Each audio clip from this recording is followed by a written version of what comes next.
அனைவருக்கும் வணக்கம். உங்கள் கிருஷ்ணப் அகாடமியிலிருந்து வினிதா. இந்த வீடியோவில் பார்த்தீங்க அப்படின்னா நம்ம 50 டேஸ் ரிவிஷனில் பாலிட்டியில் டே 4க்கான லைவ் டெஸ்ட் தான் பார்க்க போகிறோம். டோட்டலாக வந்து 5 லெசன்ஸ் இருக்குது. என்னென்ன லெசன்ஸ் அப்படின்னு பார்த்தீங்கன்னா, தமிழகத்தில் அரசியல் வளர்ச்சி, பொலிட்டிக்கல் டெவலப்மெண்ட்ஸ் இன் தமிழ்நாடு, தமிழக அரசியல் சிந்தனைகள், தமிழ்நாடு பொலிட்டிக்கல் தாட், மனித உரிமைகள், ஹியூமன் ரைட்ஸ், மனித உரிமைகளும் ஐக்கிய நாடுகள் சபையும், ஹியூமன் ரைட்ஸ் அண்ட் யுஎன்ஓ, பெண்கள் மேம்பாடு, விமன் எம்பவர்மெண்ட். ஓகேங்களா, டோட்டலாக வந்து 5 லெசன்ஸ் இருக்குது. எவ்வளோ கொஷின்ஸ் இருக்குது அப்படின்னு பார்த்தீங்கன்னா 50 கொஷின்ஸ் வந்து லைவ் டெஸ்ட்டாக இப்போ இருக்கும். ஓகேங்களா, ஸ்டார்ட் பண்ணிடலாங்களா?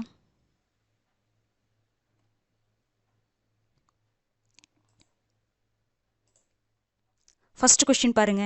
தவறான இணையை காண்க. இந்தியாவின் முதல் பெண் காவல்துறை இயக்குனர் கிரண் பேடி. இந்தியாவில் மத்திய அமைச்சரவையில் பதவி வகித்த முதல் பெண் சுஷ்மா ஸ்வராஜ். உலகின் முதல் பெண் பிரதமர் இந்திரா காந்தி. இந்தியாவின் முதல் பெண் மாநில முதலமைச்சர் சுச்சிதா கிருபாலனி. இதில் எது தவறுன்ட்டு பாருங்க.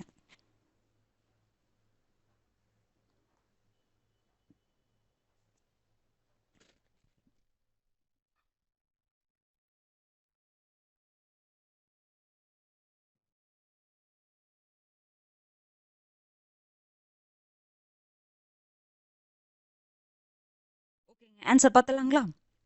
இந்தியாவின் முதல் பெண் காவல்துறை இயக்குனர் கிரண் பேடி வருவாங்களா? இல்லைங்க, இவங்க பார்த்தீங்க அப்படின்னா காவல்துறை உயர் அதிகாரி. முதல் பெண் காவல்துறை உயர் அதிகாரி தான் கிரண் பேடி. முதல் பெண் காவல்துறை இயக்குனர் யாருங்க வருவாங்க? காஞ்சன் சௌத்ரி பட்டாச்சாரியா வருவாங்க. ஓகேங்களா, காஞ்சன் சௌத்ரி பட்டாச்சாரியா அவங்க தான் வருவாங்க. அப்போ இது தவறு. அடுத்தது பார்த்தீங்கன்னா, இந்தியாவில் மத்திய அமைச்சரவையில் பதவி வகித்த முதல் பெண் சுஷ்மா ஸ்வராஜ் வரமாட்டாங்க. ஓகேங்களா, மத்திய அமைச்சரவையில் பதவி வகித்த முதல் பெண் பார்த்தீங்கன்னா விஜயலட்சுமி பண்டிட். சுஷ்மா ஸ்வராஜ் பார்த்தீங்க அப்படின்னா முதல் பெண் வெளியுறவுத்துறை அமைச்சராக வருவாங்க. அப்போ இது தவறு. அடுத்தது, உலகின் முதல் பெண் பிரதமர் இந்திரா காந்தி வரமாட்டாங்க. ஓகேங்களா, இந்தியாவின் முதல் பெண் பிரதமர் தான் இந்திரா காந்தி. அப்போ உலகின் முதல் பெண் பிரதமர் யார் வருவாங்க? சிரிமாவோ பண்டாரநாயக். ஓகேங்களா, பண்டாரநாயக்கா அவங்க வந்து இலங்கை பெண் பிரதமர். ஓகேங்களா, அப்போ இதுவும் தவறு. அடுத்தது, இந்தியாவின் முதல் பெண் மாநில முதலமைச்சர் யாருன்னா சுச்சிதா கிருபாலனி. இது கரெக்ட். அப்போ நமக்கு தவறு தானே கேட்டிருக்காங்க. அப்போ 1, 2, 3 தவறு. அப்போ ஆப்ஷன் பி பாருங்க. மத்திய அமைச்சரவையில் பதவி வகித்த முதல் பெண் யாருங்க? விஜயலட்சுமி பண்டிட். மத்திய வெளியுறவு அமைச்சர் பதவியை வகித்த முதல் பெண் யாருங்க? சுஷ்மா ஸ்வராஜ். இந்த வித்தியாசத்தை நம்ம புரிஞ்சுக்கணும். அடுத்தது பார்த்தீங்கன்னா, உலகின் முதன்மை பெண்மணிகளில் முதல் பெண் பிரதமர் யாருன்னு பார்த்தீங்கன்னா சிரிமாவோ பண்டாரநாயக்கா. எந்த நாடுங்க அவங்க? இலங்கை. அடுத்தது பாருங்க, முதல் பெண் காவல்துறை உயர் அதிகாரி யாருன்னு பார்த்தீங்கன்னா கிரண் பேடி. வருடம் வந்து 1972. முதல் பெண் காவல்துறை இயக்குனர் யாருன்னு பார்த்தீங்கன்னா டிஜிபின்னு சொல்லுவோம். அவங்க யாருன்னா காஞ்சன் சௌத்ரி பட்டாச்சாரியா. இந்த வித்தியாசத்தை தெரிஞ்சுக்கணும். ஓகேங்களா, செகண்ட் கொஸ்டின் பாருங்க. கீழ்கண்டவற்றுள் அறிஞர் அண்ணாவின் ஆட்சிக்கால சாதனைகளை தேர்வு செய்க. குடிசை மாற்று வாரியம், படியரிசி ₹1, 4வது உலக தமிழ் மாநாடு, சுயமரியாதை திருமணம், சமத்துவபுரம், உரிமை முற்றம். இதில் வந்து அறிஞர் அண்ணாவுடைய சாதனைகள் மட்டும் தேர்வு செய்யுங்க.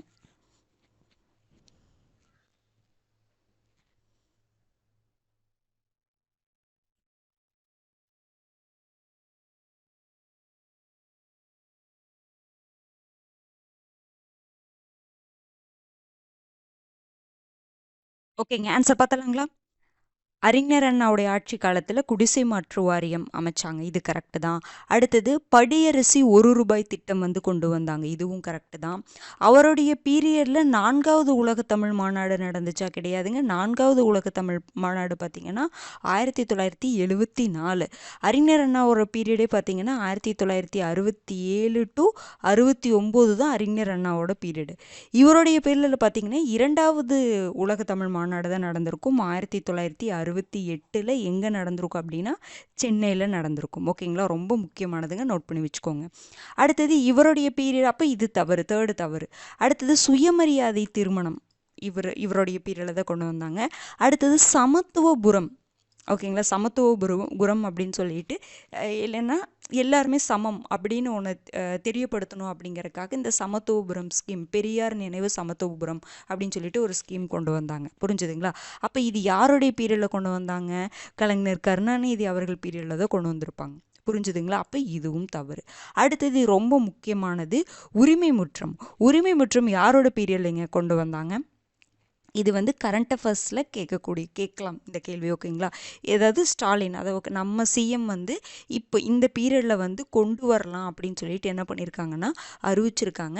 இந்த உரிமை முற்றம் அப்படிங்கிற ஸ்கீம் என்னன்னு பார்த்தீங்க அப்படின்னா, இந்த போதை பழக்கத்தில் அடிமையாக இருப்பாங்க பார்த்தீங்களா, அடிமையாக இருப்பாங்க, அதில் இருந்து அவங்கள மீட்கிறதுக்காகவும் இது சம்மந்தமாக விழிப்புணர்வு ஏற்படுத்துவதற்காகவும் இந்த திட்டத்தை வந்து இப்போ கொண்டு வர போகிறாங்க. ஓகேங்களா? நம்ம இப்போ தமிழ்நாட்டில் இப்போ ஆட்சியில் இருக்கக்கூடிய கவர்மெண்ட் வந்து கொண்டு வர போகிறாங்க. புரிஞ்சுதுங்களா?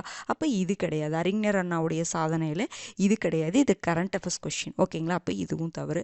அப்போ ஆப்ஷன் எதுங்க வரும் உங்களுக்கு? 1, 2, 4 தான் சரி. அப்போ ஆப்ஷன் பி. அடுத்தது பார்க்கலாங்களா? தேர்டு கொஸ்டின் பாருங்க.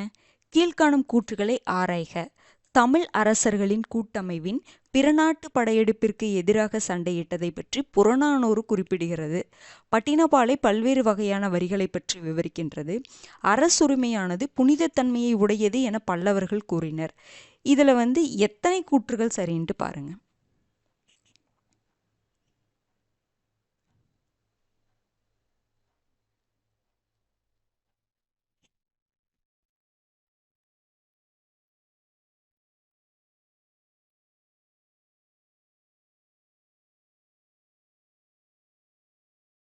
ஓகேங்க, ஆன்சர் பார்த்துடலாங்களா?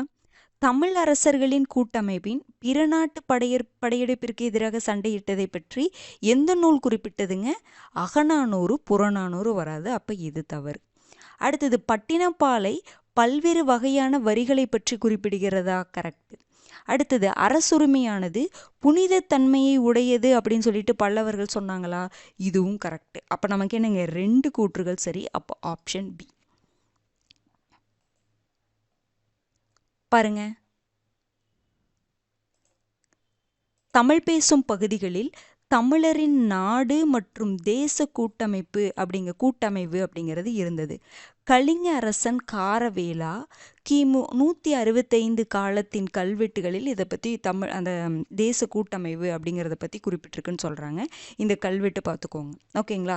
இவர் தான் 132 வருடமாக இருந்த தமிழ் கூட்டமைவு அப்படிங்கிறதையே அழிச்சாரு அப்படிங்கிற மாதிரி சொல்கிறாங்க. அந்த கல்வெட்டில் குறிப்பிடப்பட்டிருக்கு. ஓகேங்களா? இவர் தான் 132 வருடமாக இருந்த தமிழ் கூட்டமைவை அழிச்சிட்டாரு அப்படின்னு சொல்லிட்டு அந்த கல்வெட்டில் குறிப்பிட்டிருக்கு.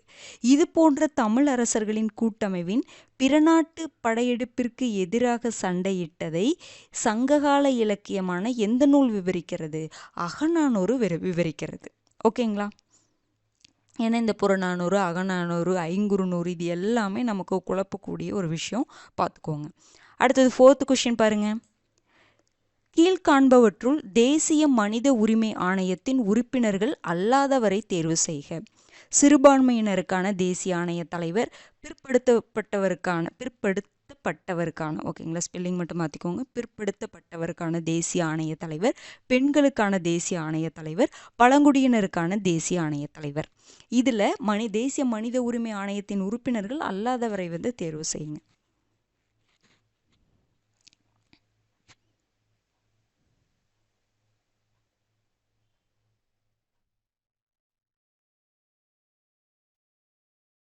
ஓகேங்க, ஆன்சர் பார்த்தலாங்களா?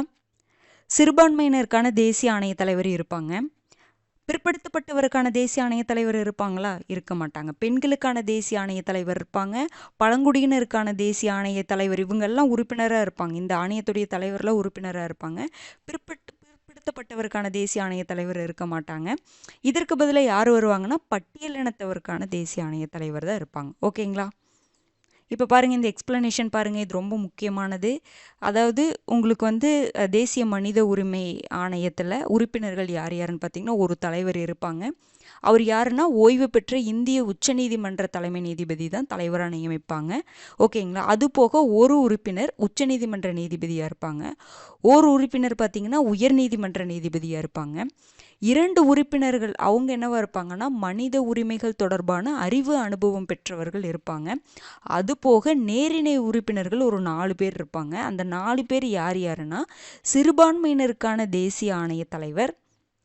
ஓகேங்களா? ரொம்ப முக்கியமானதுங்க. அந்த 4 பேர் யார் யாருன்னா சிறுபான்மையினருக்கான தேசிய ஆணையத்துடைய தலைவர், பட்டியல் சமூகத்திற்கான தேசிய ஆணைய தலைவர், பழங்குடியினருக்கான தேசிய ஆணைய தலைவர், பெண்களுக்கான தேசிய ஆணைய தலைவர், ஒரு 4 பேர் இங்கே இருப்பாங்க.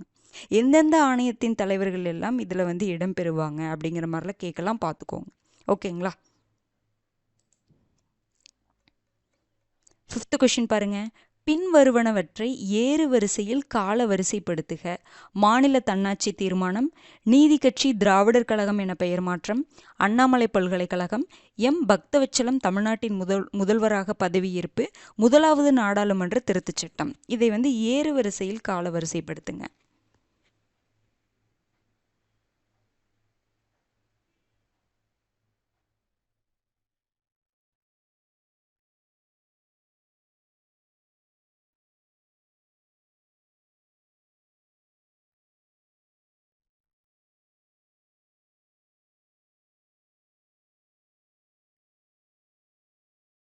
ஓகேங்க, ஆன்சர் பார்த்தலாங்களா? ஆப்ஷன் என்னங்க வரும்? ஆப்ஷன் ஏதா வருமா? ஆப்ஷன் ஏதா வரும் பாருங்க. அண்ணாமலை பல்கலைக்கழகம் பார்த்தீங்கன்னா 1929. அடுத்தது நீதி கட்சி திராவிடர் கழகம் என பெயர் மாற்றம் எப்போங்க? 1944 வரும். அடுத்தது பார்த்தீங்கன்னா முதலாவது நாடாளுமன்ற திருத்தச் சட்டம் 1951, சில இடத்துல 52, 51 to 52. ஓகேங்களா? அடுத்தது என்ன வரும்? அடுத்தது பார்த்தீங்க அப்படின்னா பக்தவச்சலம் தமிழ்நாட்டின் முதல்வராக எப்போ பதவியேற்றிருப்பாரு? காமராஜர் 1954லேருந்து 63 வரைக்கும் காமராஜர் இருந்திருப்பாங்களா? அதுக்கப்புறம் 1963 உங்களுக்கு பக்தவச்சலம் வந்து தமிழ்நாட்டின் முதல்வராக பதவியேற்றிருப்பாரு. அடுத்தது மாநில தன்னாட்சி தீர்மானம் பார்த்தீங்கன்னா 1974. ஓகேங்களா?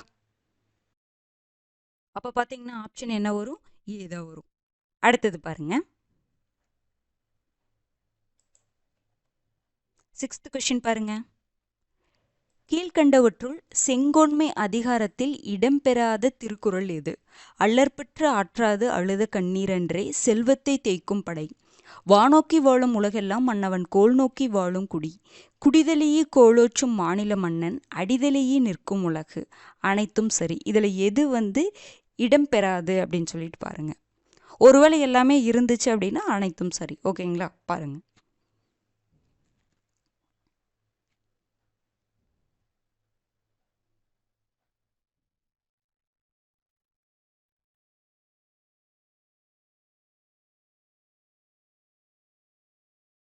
ஓகேங்க, ஆன்சர் பார்க்கலாங்களா? இதில் பார்த்தீங்கன்னா வானோக்கி வாழும் உலகெல்லாம் மன்னவன் கோல் நோக்கி வாழும் குடியும், குடிதலையே கோலுச்சும் மாநில மன்னன் அடிதலையே நிற்கும் உலகு. இது ரெண்டும் உங்களுக்கு எதில் வரும்னா செங்கோன்மை அதிகாரத்தில் வரும். ஆனால் இந்த அல்லற்பற்று ஆற்றாது அழுத கண்ணீர் அன்றே செல்வத்தை தேய்க்கும் படை இருக்குது பார்த்தீங்களா? இது வந்து உங்களுக்கு எதில் வரும்? கொடுங்கோன்மை அதிகாரத்தில் வரும். ஓகேங்களா? நம்மளை புக்கில் அங்கே லெசன்ஸில் கொடுக்கக்கூடிய அந்த திருக்குறள், அதனுடைய அதிகாரம், அதனுடைய பொருள் என்ன சொல்ல வராங்க அப்படிங்கிறது எல்லாமே நீங்கள் கண்டிப்பாக பார்த்துக்கோங்க. அதாவது இந்த ஜிகே புக்கில் கொடுத்துருப்பாங்க பார்த்தீங்களா? அது எல்லாமே நல்லா டீப்பாக பார்த்து வச்சுக்கோங்க. ஓகேங்களா? அப்போ இதற்கு பொருள் என்னதுங்க? அல்லற்பற்று ஆற்றாது அழுத கண்ணீரன்றே செல்வத்தை தேய்க்கும் படை. ஒருத்தரோட செல்வத்தை தேய்க்கக்கூடிய படை, அதாவது ஒரு மன்னருடைய செல்வத்தை அழிக்கக்கூடிய படை எது அப்படின்னு பார்த்தீங்கன்னா அந்த மன்னர்னால மக்கள் கஷ்டப்படுறாங்க, அந்த கஷ்டத்தினால அவங்க வந்து அழுகுவாங்க பார்த்தீங்களா? அந்த கண்ணீர் இருக்குது பார்த்தீங்களா? அந்த கண்ணீர் தான் அந்த மன்னனுடைய செல்வம்னா எல்லாமே, அவரையே ஒரு அழிக்கக்கூடிய படை அந்த மக்கள் கஷ்டப்படக்கூடிய மக்களுடைய அந்த கண்ணீர் அப்படிங்கிற மாதிரி சொல்லியிருப்பாங்க. கொடுங்கோன்மை அப்படிங்கிற அதிகாரத்தில் இருக்கும். அதே மாதிரி வானோக்கி வாழும் உலகெல்லாம் மன்னவன் கோல் நோக்கி வாழும் குடி அப்படின்னா அதாவது உலகத்தில் இருக்க எல்லாருமே பார்த்தீங்க அப்படின்னா உலகத்தில் இருக்க எல்லாமே நம்ம மலையை எதிர்பார்த்து தான் வானோக்கி வாழும் உலகெல்லாம். இந்த உலகத்தில் இருக்கக்கூடிய எல்லாமே நம்ம எல்லாருமே மலையை எதிர்பார்த்துட்டு இருக்கோம். அதே மாதிரி மன்னவனை குடிமக்கள் வந்து மன்னவனுடைய அந்த நல்லாட்சியை எதிர்பார்த்துட்டு இருப்பாங்க அப்படிங்கிற மாதிரி சொல்கிறாங்க. ஓகேங்களா? எப்படி வந்து மலை வந்து எப்படி வந்து உலகு ஃபுல்லாக வந்து மழையை எதிர்பார்த்துட்டு இருக்கோ அதே மாதிரி இங்கு வாழும் அந்த பகுதியில் ஒரு குறிப்பிட்ட பகுதியில் வாழக்கூடிய அங்கே இருக்கக்கூடிய மக்கள் அங்கே ஆட்சி பண்ணக்கூடிய மன்னனுடைய அந்த கோல் நோக்கி அப்படின்னு என்னதுங்க, அவருடைய அந்த நல்லாட்சியை நோக்கி எதிர்பார்த்து வாழ்ந்துட்டு இருப்பாங்க அப்படின்னு சொல்கிறது தான். அடுத்து பார்த்திங்கன்னா, குடிதலையி கோலுச்சும் மாநில மன்னன் அடிதலையி நிற்கும் உலகு அப்படின்னு என்னதுன்னா, அதாவது அங்கே இருக்கக்கூடிய மக்களை அரவணைத்து அவங்கள வந்து நல்லா எப்படி சொல்லலாம், அரவணைத்து அவங்கள பாதுகாத்து அவங்களுக்கு ஒரு அன்பு செலுத்தி ஆட்சி பண்ணக்கூடிய அந்த மன்னனுடைய அடியை அந்த உலகு வந்து தழுவி நிற்கும் அப்படிங்கிற மாதிரி சொல்கிறாங்க. புரிஞ்சுதுங்களா? அந்த மன்னனுடைய ஆட்சியை பற்றி தான் இந்த மூணுலையுமே சொல்லியிருப்பாங்க. ஆனால் ஃபஸ்ட்டு இருக்கக்கூடிய அந்த அல்லற்பற்ற ஆற்றாத அழுத கண்ணீர் என்றே மட்டும் பார்த்தீங்க அப்படின்னா உங்களுக்கு கொடுங்கோன்மை அதிகாரத்தில் வரும். ஓகேங்களா? அடுத்தது பாருங்க, 7th கொஷின். ஒரு மனிதனுடைய உரிமை அச்சுறுத்தப்படும் போது ஒவ்வொரு மனிதனுடைய உரிமையும் குறைக்கப்படுகிறது என்று கூறியவர் யார்? ஒரு மனிதனுடைய உரிமை அச்சுறுத்தப்படும் போது ஒவ்வொரு மனிதனுடைய உரிமையும் குறைக்கப்படுகிறது என்று கூறியவர் யார்? Mahatma Gandhi, Franklin D Roosevelt, Barack Obama, John F Kennedy.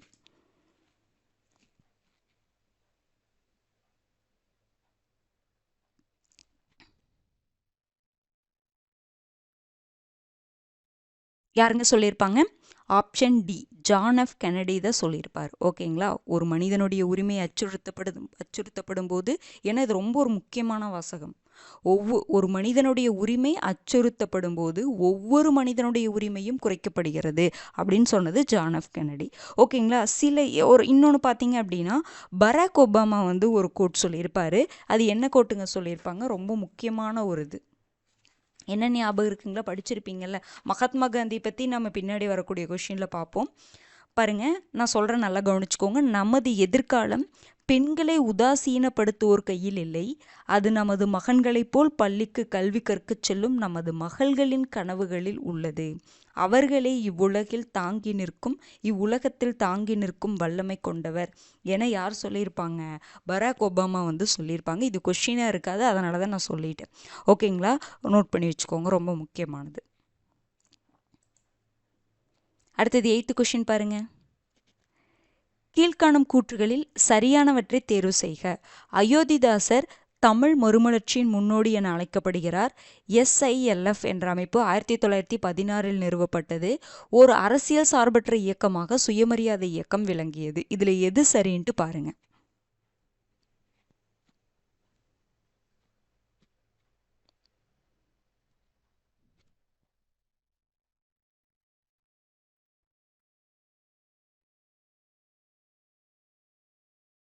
ஓகேங்க, ஆன்சர் பார்த்தலாங்களா?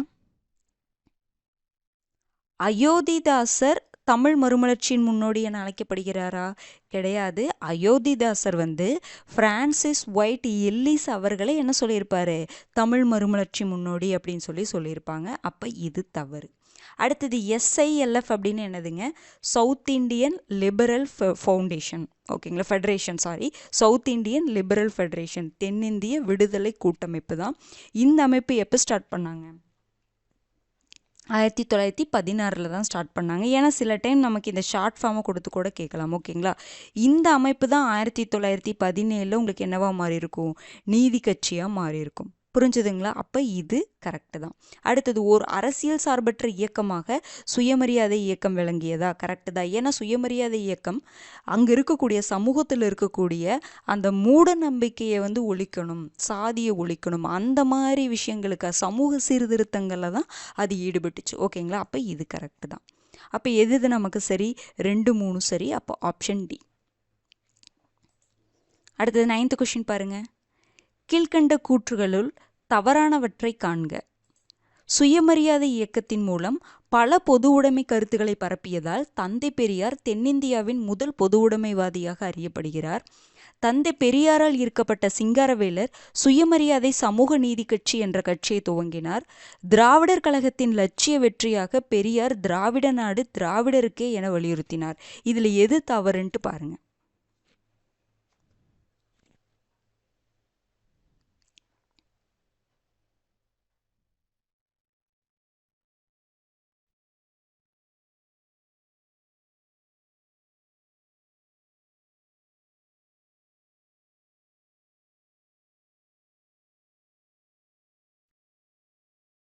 ஓகேங்க, ஆன்சர் பார்த்தலாங்களா? சுயமரியாதை இயக்கத்தின் மூலம் பல பொது உடைமை கருத்துக்களை தந்தை பெரியார் வந்து பரப்பினாரு. ஆனா தென்னிந்தியாவின் முதல் பொது உடைமைவாதியாக அறியப்பட்டவர் யாருங்க? சிங்காரவேலர். ஓகேங்களா, பெரியார் வரமாட்டாங்க. தென்னிந்தியாவின் முதல் பொது உடைமைவாதி யாருன்னு கேட்டா சிங்காரவேலர் தான். அப்ப இது தவறு. அடுத்தது, தந்தை பெரியாரால் சிங்காரவேலர் ஈர்க்கப்பட்டாரா? கரெக்ட் தான். தந்தை பெரியாரால் ஈர்க்கப்பட்ட சிங்காரவேலர் சுயமரியாதை சமூக நீதி கட்சி என்ற கட்சியை துவங்கினாரா? கிடையாது. சுயமரியாதை கட்சியை தான் பெரியார் வந்து ரஷ்யா போயிட்டு வந்ததுக்கு அப்புறம் சுயமரியாதை சமூக நீதி கட்சி அப்படின்னு பெயர் மாற்றம் பண்ணியிருப்பார். ஓகேங்களா, இது சிங்காரவேலர் தொடங்கலை. சிங்காரவேலர் இந்த கட்சியுடைய கொள்கையை வந்து பரப்புறது அந்த மாதிரி பெரியாருக்கு சப்போர்ட்டாக இருந்தார் இந்த கட்சிக்குள்ள. ஆனால் இந்த சுயமரியாதை இயக்கம் தான் சுயமரியாதை சமூக நீதி கட்சி அப்படின்னு சொல்லிட்டு பெரியார் வந்து பெயர் மாற்றினாங்க. ஓகேங்களா, அப்போ இதுவும் தவறு. அடுத்தது, திராவிடர் கழகத்தின் லட்சிய வெற்றியாக பெரியார் திராவிட நாடு திராவிடருக்கே என வலியுறுத்தினார். திராவிட நாடு திராவிடருக்கேன்னு வலியுறுத்தியிருப்பாரு. ஆனால் ஒரு கட்டத்தில் திராவிடர் கழகத்துடைய லட்சிய வெற்றி, அதாவது திராவிட நாடு திராவிடர்களுக்கு இல்லைனாலும் பரவாயில்ல, ஆனால் நம்ம கழகத்துடைய லட்சிய வெற்றி எதுவாக இருக்கும் அப்படின்னா சாதி ஒழிப்பு தான் இருக்கணும் அப்படின்னு சொல்லியிருப்பாங்க. புரிஞ்சுதுங்களா? அப்போ இதுவும் தவறு தான். அப்போ அனைத்தும் தவறு. Option B. எக்ஸ்பிளனேஷன் பாருங்க. தனது 50 வயதை கடந்த பின்பே அரசியலில் இறங்கினாலும், 50 வருஷத்துக்கு அப்புறம் தான் சிங்காரவேலர் வந்து 50 வயசுக்கு மேலே தான் அரசியலில் இறங்குறாரு. அதுக்கப்புறம் ஒரு 30 வருஷம் என்ன பண்ணியிருப்பாங்க? முதுமையும் பொருட்படுத்தாமல் பகுத்தறிவு மற்றும் பொது உடைமைவாத கருத்துக்களை என்ன பண்ணியிருப்பார்? விடாமல் பிரச்சாரம் பண்ணியிருப்பார். சிங்காரவேலர் தான் பார்த்தீங்கன்னா உங்களுக்கு தென்னிந்தியாவுடைய முதல் பொது உடைமைவாதி என்ற நேசத்துடன் நினைவு கூறப்படுகிறார். ஓகேங்களா, நோட் பண்ணி வச்சுக்கோங்க. அடுத்தது பாருங்க, சோவியத் ஒன்றியம் சென்று வந்த ஈவேரா என்ன பண்றாரு? பெரியார் என்ன பண்றாருன்னா, அதன் தாக்கத்தில் பொது உடைமைவாத கருத்துக்களை ஏற்றுக்கொண்டு சுயமரியாதை இயக்கத்தினை என்னென்ன பெயர் மாற்றாரு? சுயமரியாதை சமூக நீதி கட்சி அப்படின்னு சொல்லிட்டு பெயர் மாற்றாரு. அதற்கான கொள்கை திட்டங்களை வகுத்தளிப்பதில் யார் வந்து பெரியாருக்கு உறுதுணையா இருந்திருக்காங்க? மா சிங்காரவேலர் உறுதுணையா இருந்திருக்காங்க. ஓகேங்களா, இந்த அமைப்பு தமிழ்நாடு முழுவதும் பரவ யார் அயராது பாடுபட்டிருக்காங்க? சிங்காரவேலர். ஓகேங்களா.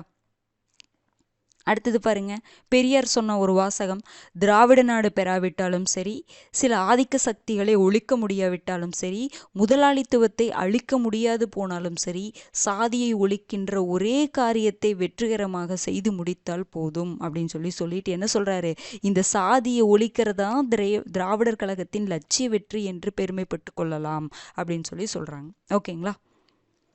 10th கொஸ்டின் பாருங்க.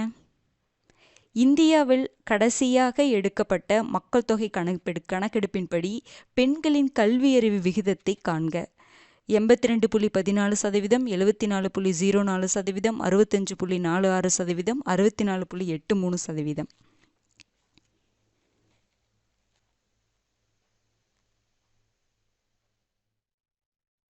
ஓகேங்க, ஆன்சர் பார்த்தலாங்களா? கடைசியாக வந்து இந்தியாவில் மக்கள் தொகை கணக்கெடுப்பு எப்போங்க எடுத்தாங்க? 2011. 10 வருஷத்துக்கு ஒரு தடவை சென்சஸ் எடுக்கணும். 2011 எடுத்தாங்க. 2021 எடுக்க முடியல, கரோனா பீரியட் அப்படிங்கிறங்காட்டி எடுக்க முடியல.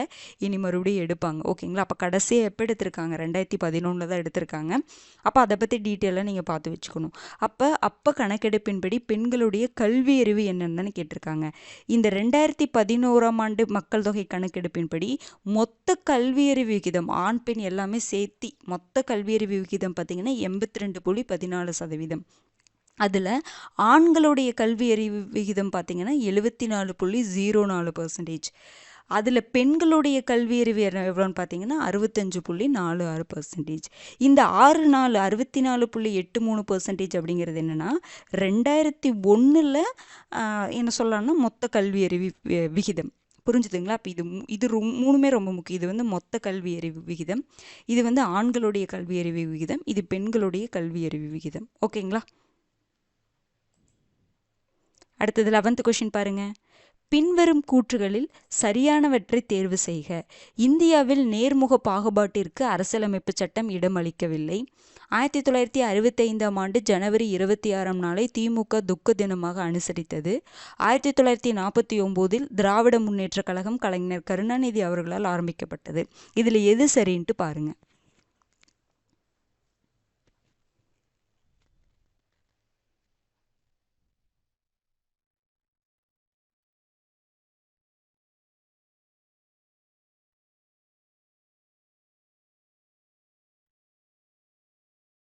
ஓகேங்க. ஆன்சர் பார்த்தலாங்களா? இந்தியாவுல நேர்முக பாகுபாட்டிற்கு அரசியலமைப்பு சட்டம் இடம் அளிக்கவில்லையா? நேர்முக பாகுபாடுன்னா என்னதுங்க? இடஒதுக்கீடுன்னு சொல்லலாம். பாகுபாடு தான் இருக்கக்கூடாது. ஆனா அது நல்ல ஒரு இதற்காக அந்த பாகுபாடு இருக்கலாம். அதைத்தான் நேர்முக பாகுபாடு. இப்ப இடஒதுக்கீடு அப்படிங்கிறது பாகுபாடு இருக்க தான் செய்யுது. இவங்களுக்கு இவ்வளோ பெர்சன்டேஜ், இவங்களுக்கு இவ்வளோ பெர்சன்டேஜ்னு சொல்லி பாகுபாடு இருக்கு. ஆனா அது என்னதுங்க? அது ஒரு நேர்முக பாகுபாடு. அப்ப இந்த நேர்முக பாகுபாட்டிற்கு அரசியலமைப்பு சட்டம் இடம் கொடுத்திருக்கா இல்லையா? இடம் கொடுத்திருக்கு. ஓகேங்களா? அமெண்ட்மெண்ட் எல்லாம் போட்டு உள்ள என்ன பண்ணாங்க? ஆர்டிகல்ஸ்லாம் ஆட் பண்ணாங்க பார்த்தீங்களா? அப்ப இது உங்களுக்கு என்னது? தவறு. இடம் இருக்கு. அரசியலமைப்பு சட்டத்துல நேர்முக பாகுபாட்டிற்கு இடம் இருக்கு. அடுத்தது 1965ஆம் ஆண்டு ஜனவரி 26ஆம் நாளை திமுக துக்க தினமாக அனுசரித்ததா? கரெக்டு. அந்த இந்தி அலுவல் மொழியாக்கப்பட்டது. அதற்காக என்ன பண்ணியிருப்பாங்க? திமுக துக்க தினமாக அனுசரிச்சிருப்பாங்க. அடுத்தது பார்த்தீங்கன்னா 1949ல் திராவிடர் முன்னேற்ற கழகத்தை தொடங்கியிருப்பாங்க. ஆனால் கலைஞர் கருணாநிதி அவர்கள் தொடங்கியிருப்பாங்களா? கிடையாது. அறிஞர் அண்ணா தான் தொடங்கியிருப்பாங்க. புரிஞ்சுதுங்களா? அறிஞர் அண்ணா தொடங்கினாலுமே ஆட்சிக்கு வந்தது 1967 தான் வந்திருப்பாங்க. 1969 அறிஞர் அண்ணா மறைந்திருப்பாரு. அதற்கு பிறகுதான் கலைஞர் கருணாநிதி ஆட்சிக்கு வந்திருப்பாங்க. ஓகேங்களா? அப்ப இது தவறு. அப்ப நமக்கு சரிதான் கேட்டிருக்காங்க. எது மட்டும்தான் சரி? நமக்கு 2 மட்டும்தான் சரி. அப்போ ஆப்ஷன் ஏ. பாருங்க, இடஒதுக்கீட்டை தான் என்ன சொல்றாங்க? நேர்முக பாகுபாடுன்னு சொல்றாங்க. இது முக்கியமாக ஒதுக்கி வைக்கப்பட்ட சமூகத்தினரை சமூக அரசியல் பொருளாதார அரங்கில் அதிகாரமளிப்பதை குறிக்கும். நேர்முக பாகுபாடு என்பது தான் இதனுடைய பொருள் அப்படின்னு சொல்றாங்க. ஓகேங்களா? இது உங்களுக்கு எங்க இருக்குன்னா லெசன் முடிச்சதுக்கப்புறம் அந்த ஒரு இது மாதிரி கொடுத்துருப்பாங்க. புரிஞ்சுதுங்களா? அது ஒவ்வொன்றுக்கு டெஃபினிஷனில் கொடுத்துருப்பாங்க. நீங்கள் எல்லா 11th புக் 12th புக்லாம் பார்த்தீங்கன்னா லெசன் முடிச்சதுக்கப்புறம் பின்னாடி ஒவ்வொரு வேர்டு கொடுத்து அதுக்கான டெஃபினேஷன் கொடுத்துருப்பாங்க. அது முக்கியமானது பார்த்து வச்சுக்கோங்க. ஓகேங்களா? அடுத்து பார்த்தீங்கன்னா 1949ஆம் ஆண்டில் திராவிட கழகத்தை விட்டு பிரிந்து திராவிட முன்னேற்ற கழகம் யாரால் ஆரம்பிக்கப்பட்டது? அண்ணாதுரையால் ஆரம்பிக்கப்பட்டது. ஓகேங்களா? அடுத்தது 12th கொஸ்டின் பாருங்க. 1922இல் தொழிலாளர் நலன் பேணும் சட்டம் இயற்றப்பட்டது. இந்தியாவின் முதல் பொதுவுடைமை மாநாடு சென்னையில் சிங்காரவேலர் தலைமையில் நடைபெற்றது. மேற்காணும் கூற்றுகளை ஆராய்க. 1 மட்டும் சரி, 2 மட்டும் சரி, 2ம் சரி, 2ம் தவறு. எது சரின்ட்டு பாருங்க.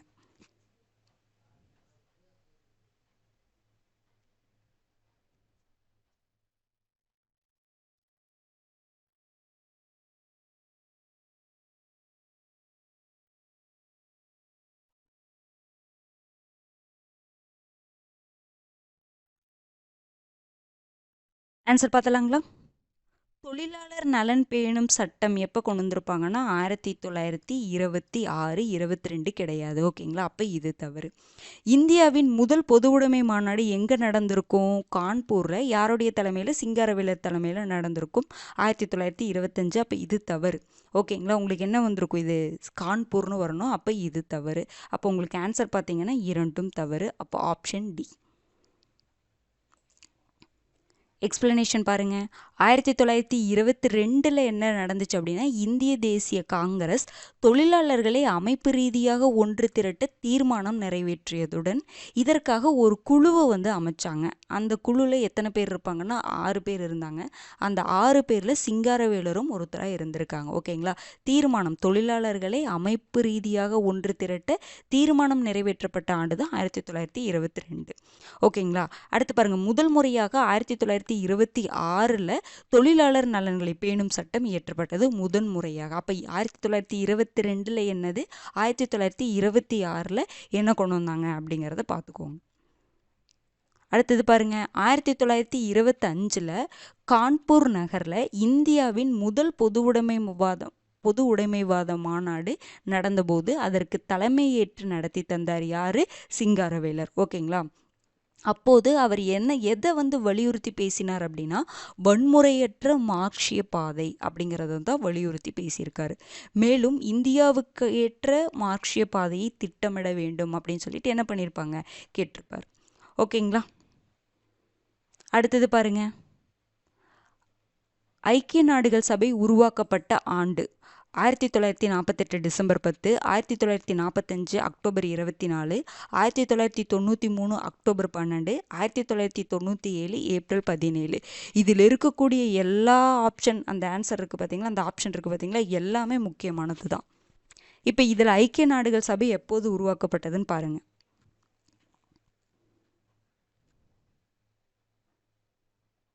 யுனைடெட் நேஷன் ஜெனரல் அசம்பிளின்னு சொல்லுவோம் பார்த்தீங்களா, எப்போ உருவாக்கப்பட்டதுங்க? Option B, 1945 October 24 உருவாக்கப்பட்டிருக்கும்.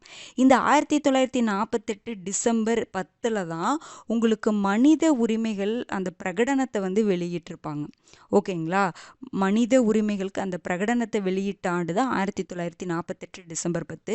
அதனால தான் ஒவ்வொரு வருடம் டிசம்பர் 10 நம்ம மனித உரிமைகள் தினமாக நம்ம கொண்டாடிட்டு இருக்கிறோம். அடுத்தது 1993 அக்டோபர் 12 தான் நம்ம இந்தியாவில் தேசிய மனித உரிமைகள் ஆணையம் வந்து நம்ம அமைச்சோம். 1997 ஏப்ரல் 17 பார்த்தீங்கன்னா மாநில மனித உரிமைகள் ஆணையம் அமைக்கப்பட்ட ஆண்டு. இது வந்து பார்த்தீங்கன்னா தேசிய மனித உரிமைகள் ஆணையம். அந்த டேட்டு முதற்கொண்டும் ரொம்ப முக்கியம். இது எல்லாமே கன்ஃபியூஸ் ஆகக்கூடியது, பார்த்துக்கோங்க. ஓகேங்களா? அடுத்தது பாருங்க, 14th கொஷின். கூற்று காரணம். கூற்று பாருங்க, ராஜாஜி 1954 ஆண்டு முதலமைச்சர் பதவியிலிருந்து விலகினார். காரணம், குலக்கல்வி திட்டம் காங்கிரஸ் கட்சிக்குள் கருத்து வேறுபாட்டை ஏற்படுத்தியது. கூற்று சரி, காரணம் தவறு. கூற்று சரி, ஆனால் கூற்றிற்கு காரணம் சரியான விளக்கம் அல்ல. கூற்று சரி, காரணம் கூற்றிற்கு சரியான விளக்கம். கூற்று மற்றும் காரணம் தவறு. இதில் எது கரெக்டுன்னு பாருங்க.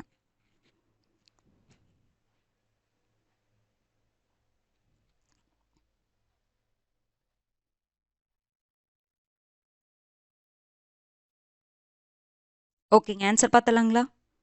ராஜாஜி பார்த்தீங்கன்னா 1952 உங்களுக்கு சிஎம்மாக இருப்பாரா? 1954 என்ன பண்ணியிருப்பாரு, முதலமைச்சர் பதவியிலிருந்து விலகியிருப்பார். அதற்கு காரணம் என்னன்னு பார்த்தீங்கன்னா, அவர் குலக்கல்வி திட்டத்தை இன்ட்ரடியூஸ் பண்ணியிருப்பாங்க. அந்த இன்ட்ரடியூஸ் பண்ண அந்த குலக்கல்வி திட்டம் அவர் இருக்கக்கூடிய அந்த கட்சிக்குள்ளே கருத்து வேறுபாட்டை இருந்துச்சு. அந்த கட்சிக்குள்ளேயே இந்த திட்டத்துக்கு எதிராக இருந்ததுனால என்ன பண்ணிட்டாரு ராஜாஜி, தன்னுடைய முதலமைச்சர் பதவியிலிருந்து விலகியிருப்பாங்க. அப்போ கூற்றுக்கு காரணம் என்னதுங்க, சரியான விளக்கம் தான். ஓகேங்களா? அப்போ ஆப்ஷன் சி, கூற்று சரி, காரணம் கூற்றிற்கு சரியான விளக்கம். அடுத்து 15th கொஷின் பாருங்க. கீழ்காணும் கூற்றுகளில் சரியானவற்றை தேர்வு செய்க. 10ஆம் நூற்றாண்டில் வாழ்ந்த ஔவையாரே மூதுரையை எழுதியுள்ளார். திருக்குறளில் திருவள்ளுவர் அரசனது இயல்பை கூறும் 10 அதிகாரங்களை எழுதியுள்ளார். 1905 ஆண்டு இந்திய தேசிய காங்கிரசின் மாநாடு பனாரஸில் நடைபெற்றது. இதில் எது சரின்ட்டு பாருங்க.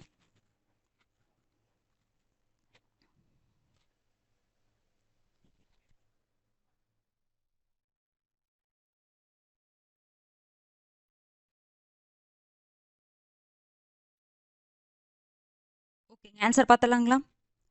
10ஆம் நூற்றாண்டில் வாழ்ந்த ஔவையார் தான் மூதுரையை எழுதினாங்க. கரெக்டு. மூதுரை, நல்வழி இவங்களில் 10ஆம் நூற்றாண்டில் வாழ்ந்த ஔவையார் தான்.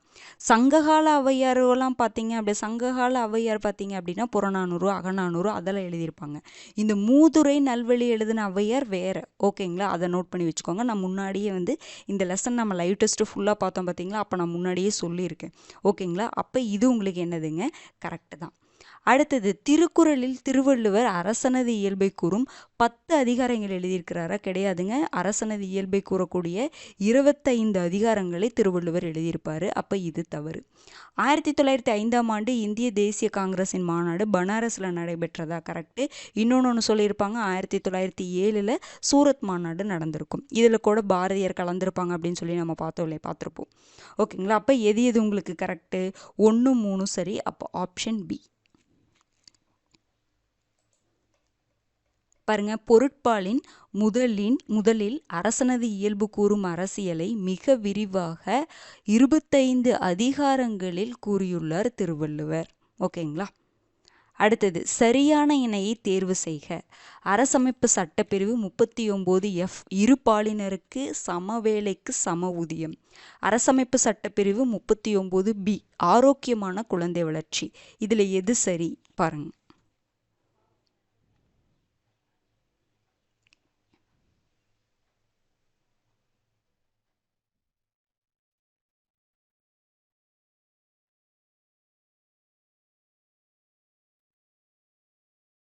ஆன்சர் பார்த்தலாங்களா? இந்த 39னாவே நமக்கு எதுக்குள்ளே வருங்க? டிபிஎஸ்பிக்குள்ளே வரும். ஓகேங்களா?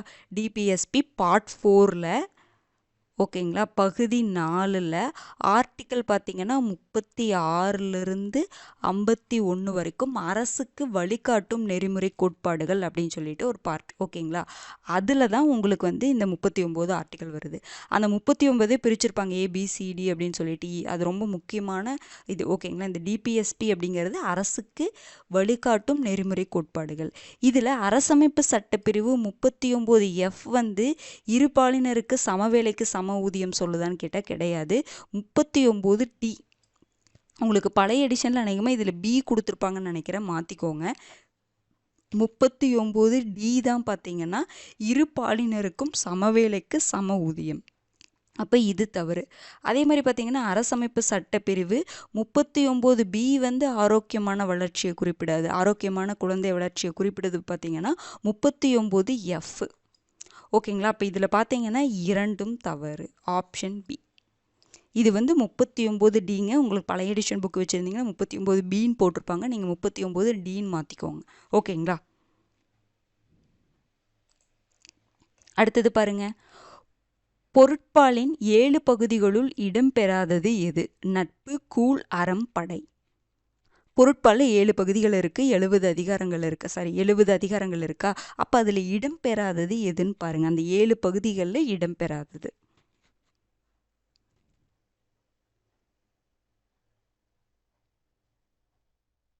ஆன்சர் என்னங்க வரும்? சி வரும். அரசியல் இருக்கும், படை, குடி, கூழ், அமைச்சு, நட்பு, அரண் அப்படின்னு சொல்லிட்டு 7 பகுதிகள் இருக்கும். நட்பு இருக்கும், கூழ் இருக்கும், படை இருக்கும். ஆனால் என்னங்க, அரண் தான் இருக்கும். அறம் அப்படிங்கிறது இருக்காது. ஓகேங்களா, அந்த பகுதியில் பாருங்க என்னென்ன இருக்குது. அரசியல் 25 அதிகாரம், அமைச்சியல் 10 அதிகாரம். பாருங்கள், அரசியலில் அரசனது இயல்பை கூறக்கூடிய 25 அதிகாரங்கள் குறிப்பிட்டாரு நம்ம சொல்லி பார்த்தோமா. அரசியல் 25, அமைச்சியலில் 10, அரணில் 2, அரண் தான் இருக்குது, அறம் இல்லை.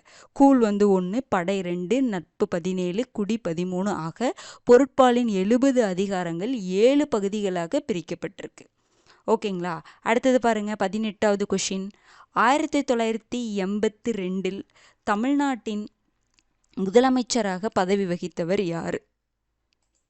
எம்ஜிஆர், கலைஞர் கருணாநிதி, ஜெயலலிதா, ஜானகி ராமச்சந்திரன். 1982.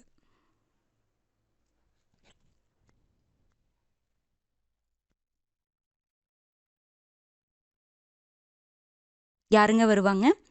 எம்ஜிஆர் அவர்கள் தான் வருவாங்க. ஓகேங்களா, அவங்க பார்த்தீங்கன்னா 1972 உங்களுக்கு அஇஅதிமுக வந்து ஆரம்பிச்சிருப்பாங்க. 1977 தான் ஃபஸ்ட்டு ஆட்சியை பிடிச்சிருப்பாங்க. 1987 வரைக்கும் உங்களுக்கு வந்து ஆட்சியில் இருப்பாங்க. ஓகேங்களா, அப்புறம் 1988 உங்களுக்கு ஜானகி ராமச்சந்திரன் அவர்கள், எம்ஜிஆர் மறைந்தது பிறகு ஜானகி ராமச்சந்திரன் ஆட்சியில் இருப்பாங்க. புரிஞ்சுதுங்களா? அப்போ 1977 டு 87, அப்போ 82 தமிழ்நாட்டில் முதலமைச்சராக எம்ஜிஆர் ஆட்சியில் இருப்பாங்க. ஓகேங்களா, அடுத்தது பாருங்க. எந்த ஆண்டை சர்வதேச பெண்கள் ஆண்டாக ஐநா அறிவித்துள்ளது? 1978, 1979, 1989, 1986. இதில் இருக்கக்கூடிய எல்லா வருஷங்களும் ரொம்ப முக்கியமானது.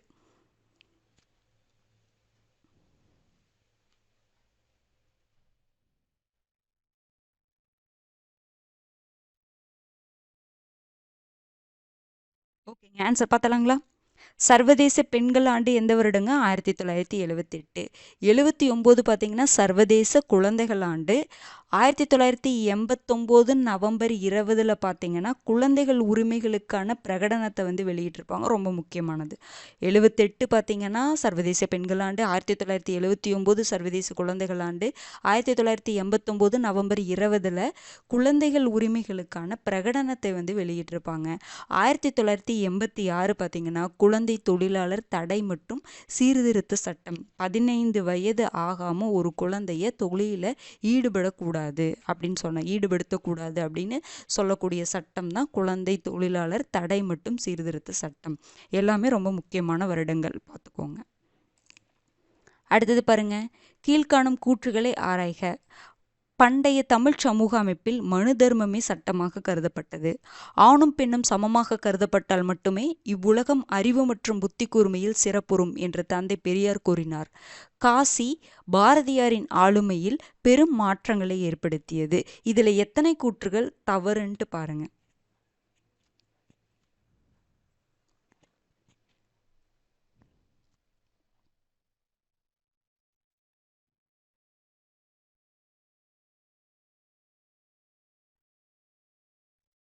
ஓகேங்க, ஆன்சர் பார்த்தலாங்களா? பண்டைய தமிழ் சமூக அமைப்பில் மனு தர்மத்தின்படி தான் வந்து அவங்க வந்து தீர்ப்பு சொன்னாங்களா, விசாரிச்சாங்களா அப்படின்னு கேட்டால் கிடையாது. மனு தர்மம் சட்டமாக்கப்படவில்லை பண்டைய தமிழ் சமூக அமைப்பில். அப்போ இது தவறு. அடுத்தது, ஆணும் பெண்ணும் சமமாக கருதப்பட்டால் மட்டுமே இவ்வுலகம் அறிவு மற்றும் புத்தி கூர்மையில் சிறப்புறும் அப்படின்னு சொல்லிட்டு தந்தை பெரியார் சொல்லியிருக்க மாட்டாங்க, பாரதியார் சொல்லியிருப்பாங்க. அப்போ இதுவும் தவறு. காசி பாரதியாரின் ஆளுமையில் பெரும் மாற்றங்களை ஏற்படுத்தியதா? கரெக்ட். நம்ம அந்த என்ன சொல்லலாம் அப்படின்னா, அவர் போட்ட அந்த தொப்பி, அந்த முண்டாசு கவி நம்ம சொல்கிறோம் பார்த்தீங்களா, அது எல்லாமே அவருடைய ஆளுமையில் பெரும் மாற்றம் ஏற்படுத்தியது எதுன்னு பார்த்தீங்கன்னா காசி தான். அப்போ இதில் பார்த்தீங்கன்னா 2 கூற்றுகள் தவறு. ஓகேங்களா, 2 கூற்றுகள் தவறு. அப்போ ஆப்ஷன் பி வரும். ஓகேங்களா. பாருங்க, பண்டைய தமிழ் சமூக அமைப்புகளில் மனு தர்மம் மூலமாக சட்டமாக்கப்படவில்லை. ஆணும் பெண்ணும் சமமாக கருதப்பட்டால் மட்டுமே இவ்வுலகம் அறிவு மற்றும் புத்தி கூர்மையில் சிறப்புறும் அப்படின்னு சொன்னது யாருங்க? பாரதியார். அடுத்தது 21வது கொஸ்டின் பாருங்க. தமிழ்நாட்டில் நீதி கட்சி ஆட்சியின் பங்களிப்பில் பொருந்தாததை தேர்வு செய்க. பஞ்சமி நில ஒதுக்கீடு, மிராசுதாரர் முறை ஒழிப்பு, பெண்களுக்கு வாக்குரிமை, சத்துணவு திட்டம்.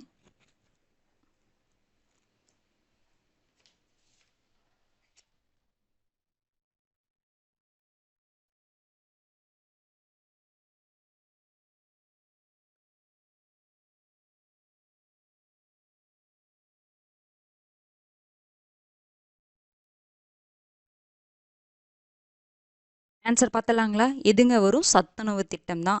பஞ்சமி நில ஒதுக்கீடு, பஞ்சமர்களுக்கு நில ஒதுக்கீடு பண்ணாங்க. மிராசுதாரர் முறை வந்து ஒழிச்சாங்க. ஜமீன்தாரி முறை ஒழிப்பு அப்படின்னா ராஜாஜி. ஓகேங்களா, இதுதான் கன்ஃபியூஸ் ஆயிருக்கும்னு நினைக்கிறேன். அடுத்தது, பெண்களுக்கு வாக்குரிமை கிடைச்சிச்சு. இது கரெக்ட். இது 3மே கரெக்டு தான். நீதி கட்சியோடைய ஆட்சியோடைய பங்களிப்பு தான். நமக்கு வந்து இந்த மத்திய உணவு திட்டம் அப்படிங்கிறது நீதி கட்சி ஆட்சியில் வந்து பரிசோதனை முறையில் கொண்டு வந்தாங்க. ஓகேங்களா. காமராஜர் ஆட்சியில் வந்து மத்திய உணவு திட்டம் வந்து ஃபுல்லாகவே செயல்படுத்தினாங்க. சத்துணவு திட்டம் அப்படிங்கிறது யாருடைய பீரியடுங்க? எம்ஜிஆர் அவர்களுடைய பீரியடில் தான் சத்துணவு திட்டம் கொண்டு வந்திருப்பாங்க. ஓகேங்களா. அடுத்தது பாருங்க, 22வது கேள்வி. பெண்களை பலவீனமான பாலினம் என்று சொல்வது ஒரு அவதூறு. அது பெண் இனத்திற்கு ஆணினம் இழைத்த அநீதியாகும் என்று கூறியவர் யார்? பராக் ஒபாமா, டாக்டர் அம்பேத்கர், தந்தை பெரியார், மகாத்மா காந்தி.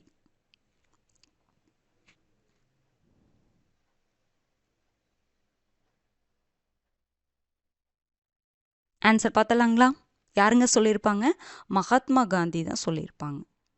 பராக் ஒபாமாவை பற்றி நான் இப்போ முன்னாடியே சொன்னேன். ஓகேங்களா. அடுத்தது, அம்பேத்கர் பற்றி பெருசாக வந்து அவங்களுடைய வாசகம் அதிகமாக கொடுத்துருக்க மாட்டாங்க. ஆனால் இவங்க எல்லாருமே பார்த்தீங்கன்னா இந்த ஆண் பெண் அப்படிங்கிறத அதை பற்றி தான் சொல்லியிருப்பாங்க. அதனால் நமக்கு கன்ஃபியூஸ் ஆகிறதுக்கு வாய்ப்பு இருக்குது, பார்த்துக்கோங்க.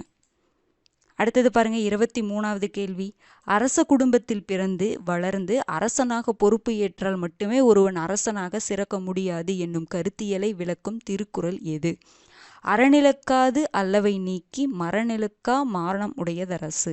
முறை செய்து காப்பாற்றும் மன்னவன் மக்கட்கு இறையென்று வைக்கப்படும். வானோக்கி வாழும் உலகெல்லாம் மன்னவன் கோல் நோக்கி வாழும் குடி. குடிதலியி கோலுச்சும் மாநில மன்னன் அடிதலியி நிற்கும் உலகு. இந்த 2 குறளுக்கும் நம்ம முன்னாடியே விளக்கம் பார்த்தோம். ஆன்சர் என்னன்னு பாருங்க.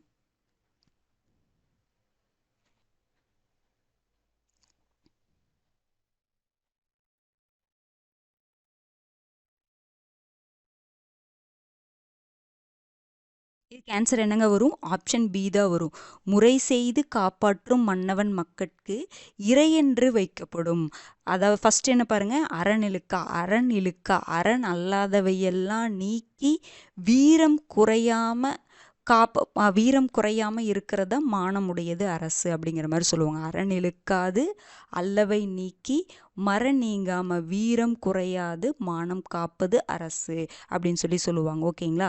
அடுத்து பார்த்தீங்கன்னா, முறை செய்து காப்பாற்றும் மன்னவன் மக்கட்கு இறையென்று வைக்கப்படும். இந்த குறளை தான் என்ன சொல்லியிருப்பாங்கன்னா, இப்போ சும்மா ஒரு அரச குடும்பத்தில் பிறந்து வளர்ந்து அவங்க அரசனா பொறுப்பேற்றா மட்டும் அவங்கள அரசன் நம்ம சொல்ல முடியாது, அரசனா சிறக்க முடியாது.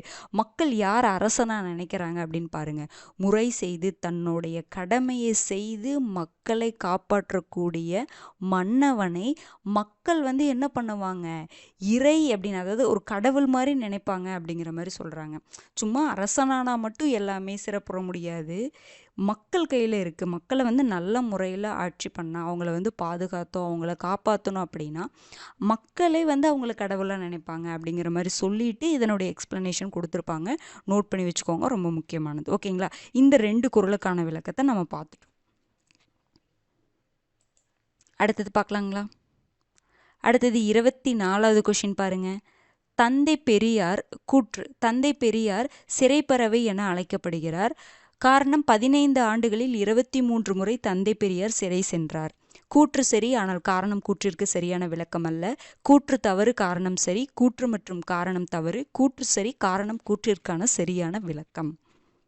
ஈஸியான கொஷின் தான்.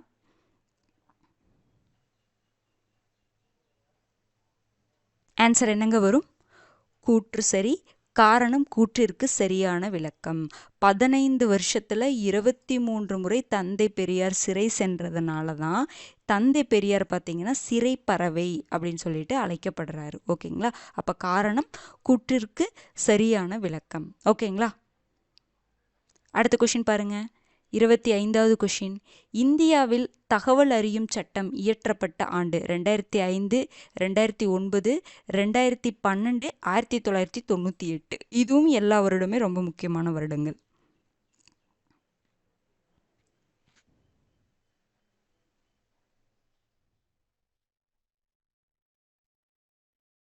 ஆன்சர் என்னங்க வரும்?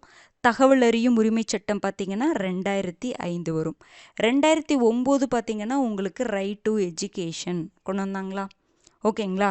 அடுத்தது 2012 பார்த்தீங்கன்னா போக்சோ சட்டம், prevention of children from sexual offences act அப்படின்னு சொல்லிட்டு அந்த எக்ஸ்பென்ஷனை தெரிஞ்சு வச்சுக்கணும். போக்சோ அப்படின்னா prevention of children from sexual offences act தான் 2012 கொண்டு வந்திருப்பாங்க. 1998 பார்த்தீங்கன்னா கைலாஷ் சத்யார்த்தி அவர்கள் குளோபல் மார்ச் அப்படின்ட்டு ஒரு இனிஷியேட்டிவை பண்ணியிருப்பாங்க.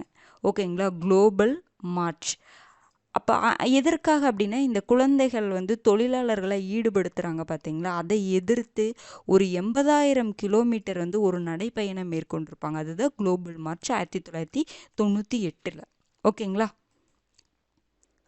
26வது கேள்வி பாருங்க. கீழ்காணும் கூற்றுகளில் சரியானவற்றை தேர்வு செய்க. தமிழ் முடியாட்சியின் பாண்டியர்கள் காலத்தில் உள்ள ராஜதந்திர வரலாற்றை உற்று நோக்கிய ஸ்ட்ராஃபோ ஒரு கிரேக்க வரலாற்று சிந்தனையாளர். சங்ககாலத்தில் வைசியர் என்பது வர்த்தகர்களை குறிக்கும். திருக்குறளில் செங்கோன்மை என்பது நல்லாட்சியை குறிக்கும். இதுல எது சரின்ட்டு பாருங்க.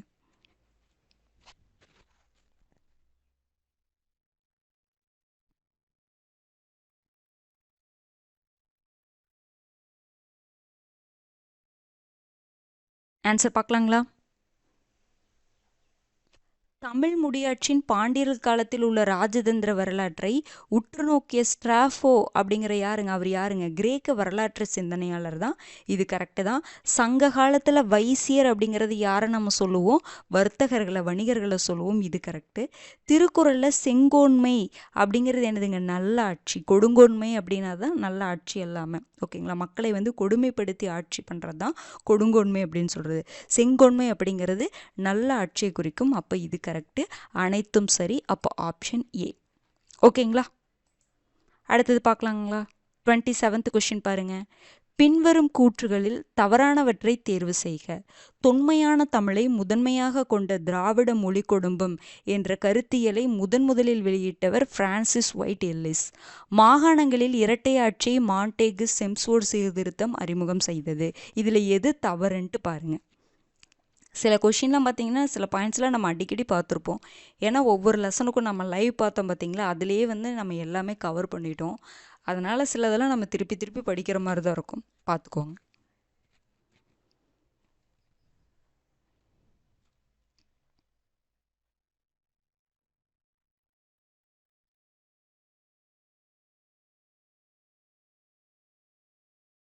ஆன்சர் பார்க்கலாங்களா.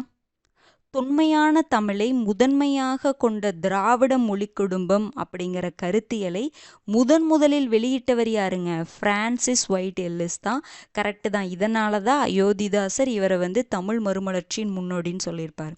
ஓகேங்களா, இந்த திராவிட மொழி குடும்பம் அப்படிங்கிற கருத்தியலை முதலில் வெளியிட்டவர் பிரான்சிஸ் ஒயிட் எல்லிஸ். இது இந்த திராவிட மொழி குடும்பம் அப்படிங்கிறத உறுதிப்படுத்தியவர் தான் யாருங்க, கால்டுவெல். அது ரெண்டையும் கன்ஃபியூஸ் பண்ணிக்காதீங்க. First correct. அடுத்தது மாகாணங்களில் இரட்டை ஆட்சியை எந்த சீர்திருத்தம் அறிமுகம் செஞ்சிருக்கும், மாண்டேகு செம்ஸ்வோர்டு சீர்திருத்தம்.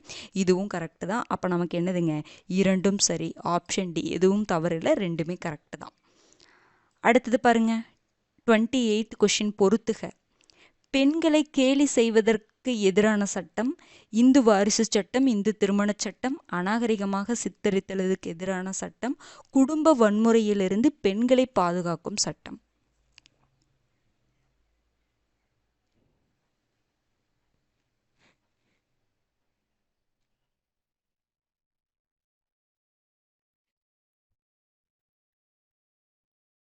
ஆன்சர் என்னங்க வரும்,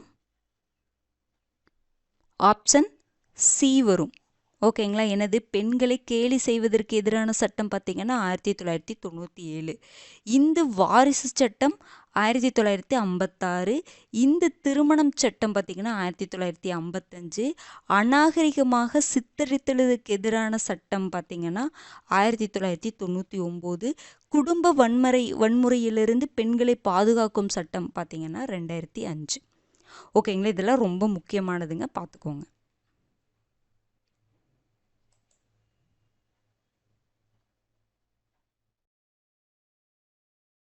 29th கொஸ்டின் பாருங்க. சரியான இணையை காண்க.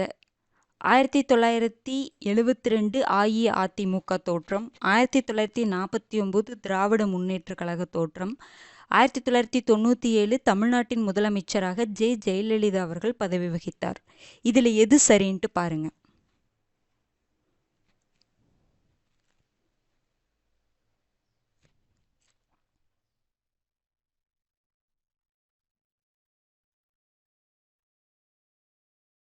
ஆன்சர் பார்க்கலாங்களா. ஏன்னா இதெல்லாம் திரும்ப திரும்ப பார்த்த பாயிண்ட்டு தாங்க. 1972 உங்களுக்கு அஇஅதிமுக வந்து தோற்றம், கரெக்டு தான். 1949 பார்த்தீங்கன்னா திராவிட முன்னேற்ற கழகம் வந்து தோற்றம், கரெக்டு. அறிஞர் அண்ணா வந்து தோற்றுவிச்சிருப்பாரு, கரெக்டு. அடுத்தது 1997 தமிழ்நாட்டின் முதலமைச்சராக ஜெயலலிதா பதவி வகித்தாருங்களா, கிடையாது. 1991 to 1996 வரைக்கும் ஜெயலலிதா இருந்திருப்பாங்க. 97 பார்த்தீங்க அப்படின்னா உங்களுக்கு யார், 2002 வரைக்கும் யார் இருந்திருப்பாங்கன்னா கருணாநிதி அவர்கள் இருந்திருப்பாங்க. அப்போ 3 மட்டும்தான் உங்களுக்கு என்னதுங்க தவறு, 1 2 சரி. அப்போ ஆப்ஷன் பி பாருங்க. ஜெயலலிதா அவர்கள் பார்த்தீங்கன்னா 1991 to 1996. கருணாநிதி அவர்கள் 1996 2001 வரைக்கும். ஓகேங்களா, இந்த வருடங்கள் சிஎம் இருக்கக்கூடிய அந்த வருடங்கள் ரொம்ப முக்கியமானது, பார்த்துக்கோங்க. அடுத்தது 30வது கேள்வி பாருங்க. கீழ்காணும் கூற்றுகளை ஆராய்க. பாரதியார் 1906 சுதேசமித்திரன் என்ற பத்திரிகையில் துணை ஆசிரியராக இணைந்தார். அரசியல் கேலி சித்திரத்துடன் வெளியிடப்பட்ட தமிழ்நாட்டின் முதல் நாளேடு இந்தியா ஆகும். இது பிரெஞ்சு புரட்சியின் முழக்கங்களை தனது குறிக்கோளாக அறிவித்தது. பாரதியார் வெளியிட்ட பால பாரதா என்பது ஓர் ஆங்கில மாதல் இதழாகும். இதுல எத்தனை கூற்றுகள் தவறுன்ட்டு பாருங்க.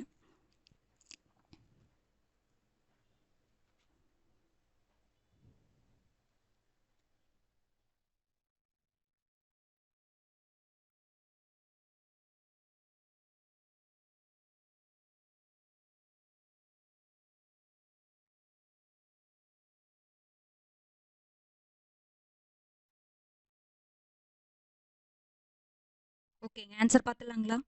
பாரதியார் பார்த்தீங்கன்னா 1904 சுதேசமித்திரன் என்ற பத்திரிகையில் துணை ஆசிரியராக இணைந்தார். 1906 கிடையாது. அப்போ இது தவறு. அரசியல் கேலி சித்திரத்துடன் வெளியிடப்பட்ட தமிழ்நாட்டின் முதல் நாளேடு இதுதான், இந்தியா. கரெக்ட் தான். இந்த இந்திய நாளேடு தான் பிரெஞ்சு புரட்சியின் முழக்கங்களை தனது குறிக்கோளாக அறிவித்தது. இது கரெக்டு தான். ஓகேங்களா? சுதந்திரம், சமத்துவம், சகோதரத்துவம் அந்த முழக்கம் இருக்குது பார்த்தீங்களா, அதனை தன்னுடைய குறிக்கோளாக அறிவித்தது இந்த இந்திய நாளேடு. இது கரெக்டு தான். அடுத்தது, பாரதியார் வெளியிட்ட பாலபாரதா அப்படிங்கிறது ஒரு ஆங்கில மாத இதழா? இதுவும் கரெக்டு தான். அப்போ நமக்கு எதுங்க என்ன கேட்டிருக்காங்க, எத்தனை கூற்றுகள் தவறு அப்படின்னு பார்த்தீங்கன்னா ஒரு கூற்று மட்டும்தான் தவறு. அப்போ ஆப்ஷன் பி. பாருங்க, பாரதியார் தன்னுடைய வாழ்க்கையில் பல வருடங்களை பத்திரிகையாளராகவே செலவிட்டார்.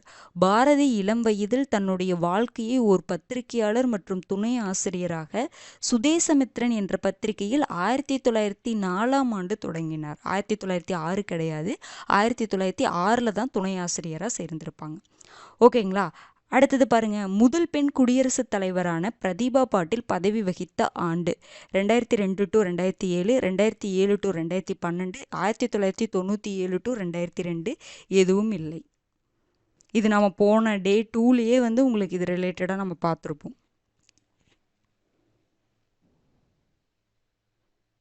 ஆன்சர் என்னங்க வரும்? 2007 to 2012. 2002 to 2007 யார் இருப்பாங்கன்னா டாக்டர் அப்துல் கலாம் அவர்கள் இருப்பார். 1997 to 2002 யாருங்க குடியரசுத் தலைவராக இருப்பாங்க? KR நாராயணன் அவர்கள் இருப்பாங்க. புரிஞ்சுதுங்களா? அப்போ முதல் பெண் குடியரசுத் தலைவர் யாருங்க? அதுவும் பிரதிபா பாட்டீல். அவங்க பதவி வகித்த ஆண்டு 2007 to 2012. பார்த்துக்கோங்க. அடுத்தது பாருங்க, 32வது கொஷின். சமூக பண்பாட்டு சமத்துவத்திற்கு முன்பாக விடுதலை அடைவது தமிழர்களின் நலன்களுக்கு தீங்கு விளைவிக்கும் என கூறியவர் யார்? அறிஞர் அண்ணா, பாரதியார், சிங்காரவேலர், தந்தை பெரியார்.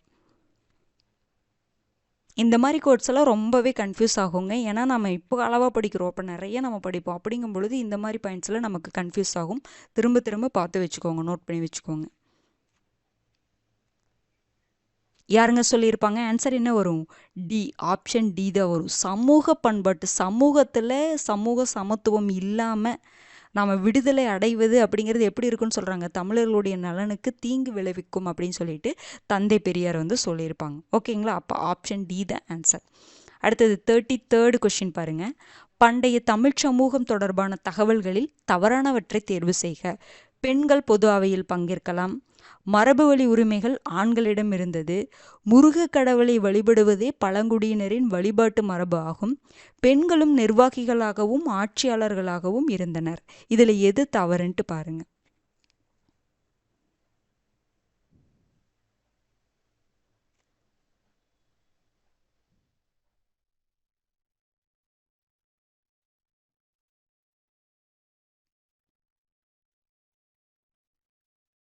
பார்த்துடலாங்களா? பெண்கள் பொது அவையில் பங்கேற்றாங்களா சங்க காலத்தில்? கரெக்டு. மரபு வழி உரிமைகள் ஆண்களிடம் இருந்ததா? கரெக்டு. மரபு வழி உரிமைகள் என்னதான் பொது அவையில் அவங்க பங்கேற்கிறாங்க, அவங்களுக்கும் அதிகாரம் கொடுத்துருந்தாலும் மரபு வழி உரிமைகள் ஆண்கள் கிட்ட இருந்துச்சு. முருக கடவுளை வழிபடுவது தான் பழங்குடியினரின் வழிபாட்டு மரபாக இருந்துச்சா? கரெக்டு. பெண்களும் நிர்வாகிகளாகவும் ஆட்சியாளர்களாகவும் இருந்தனரா? இல்லை. பெண்களுக்கு அதிகாரம்லாம் கொடுத்தாங்க. ஓகேங்களா? சமூக அந்த சடங்குகளெல்லாம் அவங்கள ஈடுபட வச்சாங்க, பொது அவையில் பங்கேற்றாங்க. ஆனால் அவங்க நிர்வாகிகளாகவும் ஆட்சியாளர்களாகவும் கிடையாது, ஆண்கள் தான் இருந்தாங்க. அப்போ இதுதான் உங்களுக்கு என்னதுங்க? தவறு. ஓகேங்களா? அவங்க இல்லை, பெண்கள் வந்து நிர்வாகிகளாகவும் ஆட்சியாளர்களாகவும் இல்லை. பாருங்க, பெண்கள் மிகவும் உயரிய மரியாதையுடன் நடத்தப்பட்டனர் மற்றும் இவர்கள் அரசர்களுக்கு பாதுகாவல் மற்றும் பல்வேறு வகையான பணிகள் எல்லாம் செஞ்சிருக்கிறாங்க. ஆனால் அதிகாரங்கள் அனைத்தும் யார்கிட்ட இருந்துச்சு? ஆண்களிடம் மட்டும்தான் இருந்திருக்கு. பெண்கள் பொது அவையில் வந்து பங்கேற்கலாம், ஆனால் ஆண்களே நிர்வாகிகளாகவும் மற்றும் ஆட்சியாளர்களாகவும் இருந்திருக்கிறாங்க. பெண்கள் சமூக சடங்குகளில் முக்கிய பங்கு வகிச்சிருக்கிறாங்க. மேலும் மரபு வழி உரிமைகள் யார்கிட்ட இருந்துச்சு மற்றும் அதிகாரங்கள் யார்கிட்ட இருந்துச்சு? ஆண்களிடம் இருந்தாலும் குடும்பத்தில் பெண்ணுடைய பங்கு முக்கியமானதாக இருந்துச்சு. ஓகேங்களா? அப்போ அவங்களுக்கு மதிப்பு கொடுத்தாங்க. ஒரு சில அதிகாரம் மட்டும் பெண்கள் கிட்ட இல்லை, அவ்வளோதான். ஓகேங்களா? அடுத்தது 34வது கொஷின் பாருங்க. மனித உரிமைகள் பற்றிய உலகளாவிய பேரறிக்கையில் எத்தனை உறுப்புகள் மற்றும் அவை எத்தனை உரிமைகளாக வகைப்படுத்தப்பட்டுள்ளது? மனித உரிமைகள் பற்றிய உலகளாவிய பேரறிக்கை எப்போ வெளியிட்டாங்க? நம்ம இப்போ தான் பார்த்தோம். 1948 டிசம்பர் 10 வந்து வெளியிட்டிருப்பாங்க. அதனால தான் நம்ம டிசம்பர் 10 மனித உரிமைகள் தினமாக வந்து கொண்டாடிட்டு இருக்கோம். அந்த பேரறிக்கையில் எத்தனை உறுப்புகள் இருக்குது, அதை எத்தனை உரிமைகளாக பிரிச்சிருப்பாங்க?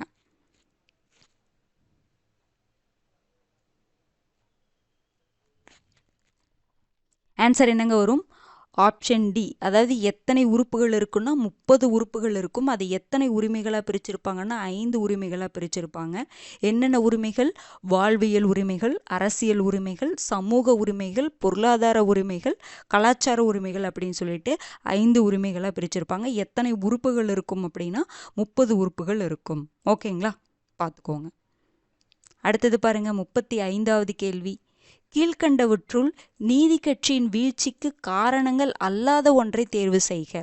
சுயமரியாதை இயக்கத்தின் வளர்ச்சி, ஆங்கில ஆதரவு கண்ணோட்டம், ஒடுக்கப்பட்ட மக்களிடம் ஆதரவு இழப்பு, அனைத்தும் சரி. நீதி கட்சியோட வீழ்ச்சிக்கு காரணங்கள் இல்லாதது எதுன்னு பாருங்க.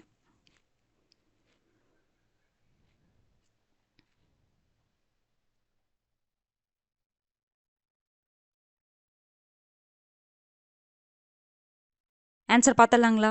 நீதி கட்சி வீழ்ச்சிக்கு காரணங்கள் பார்த்தீங்கன்னா, அந்த டைமில் சுயமரியாதை இயக்கத்துடைய வளர்ச்சி நீதி கட்சியோடைய வீழ்ச்சிக்கு காரணமாக இருந்துச்சு. இது கரெக்டு தான். அதே மாதிரி பார்த்தீங்கன்னா, நீதி கட்சி என்ன பண்ணாங்க? ஒரு கட்டத்தில் பார்த்தீங்கன்னா ஆங்கிலேயர்களுக்கு சப்போர்ட் பண்ணாங்க. ஏன்னா அவங்க இந்த இடஒதுக்கீடு அதெல்லாம் கொடுத்தாங்க பார்த்தீங்களா? அதற்காக ஆங்கிலேயருக்கு வந்து சப்போர்ட் பண்ணாங்க. அப்போ இதுவும் ஒரு காரணம் தான், இதுவும் ஒரு காரணம். ஓகேங்களா? அடுத்தது, ஒடுக்கப்பட்ட மக்களிடம் நீதி கட்சி வந்து ஆதரவு இழந்தாங்களா? கரெக்ட் தான். இது மூணுமே நீதி கட்சியோடைய வீழ்ச்சிக்கு காரணங்கள் தான். அதனால் எல்லாமே சரி, எதுவுமே தவறுன்னு நம்ம சொல்ல முடியாது. ஓகேங்களா? எல்லாமே கரெக்ட் தான். அடுத்தது 36வது கேள்வி பாருங்க. சென்னை மாகாணம் தமிழர்களின் மாநிலமாக உருவான ஆண்டு எது? 1956, 1969, 1967, எதுவும் இல்லை.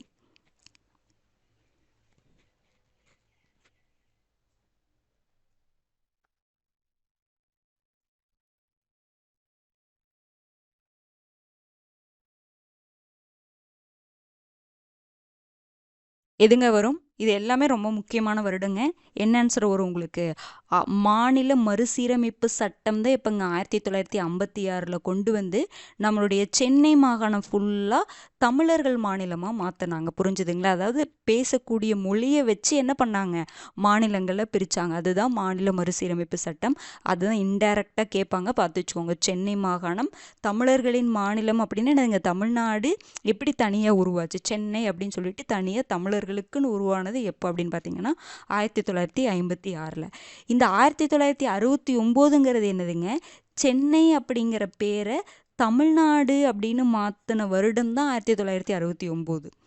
அது வரைக்கும் சென்னை மாகாணம்னு இருந்திருக்கும். பெயரை தான் தமிழ்நாடுன்னு மாற்றின வருஷம் தான் 1969. 1967 பார்த்தீங்கன்னா அறிஞர் அண்ணா ஆட்சியில் ஏறி இருப்பார். இது தெரியும். ஓகேங்களா? அப்போ ஆன்சர் என்னங்க வரும்? 1956. கொஷினை நல்லா புரிஞ்சு ஆன்சர் பண்ணணும்.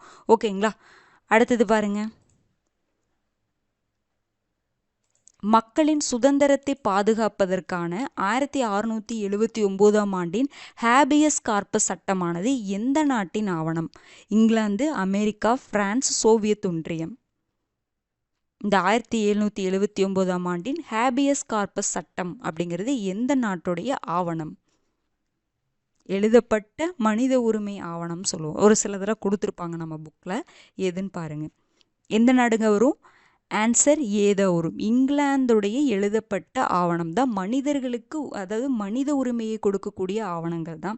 அப்போ பார்த்தீங்கன்னா இங்கிலாந்துடைய அந்த மனித உரிமைகள்லாம் கொண்டு வரக்கு முன்னாடியே வந்து இங்கிலாந்தில் வந்து சில மனிதர்கள் உரிமைகள் கொடுக்கணும் அப்படிங்கிறதுக்காக சில எழுதப்பட்ட ஆவணங்கள்லாம் கொண்டு வந்தாங்க. அது என்னென்னு பார்த்தீங்கன்னா 1215 மகாசாசனம் சொல்கிறோம் பார்த்தீங்களா, மேக்னா கார்ட்டா, அது வந்து கொண்டு வந்தாங்க.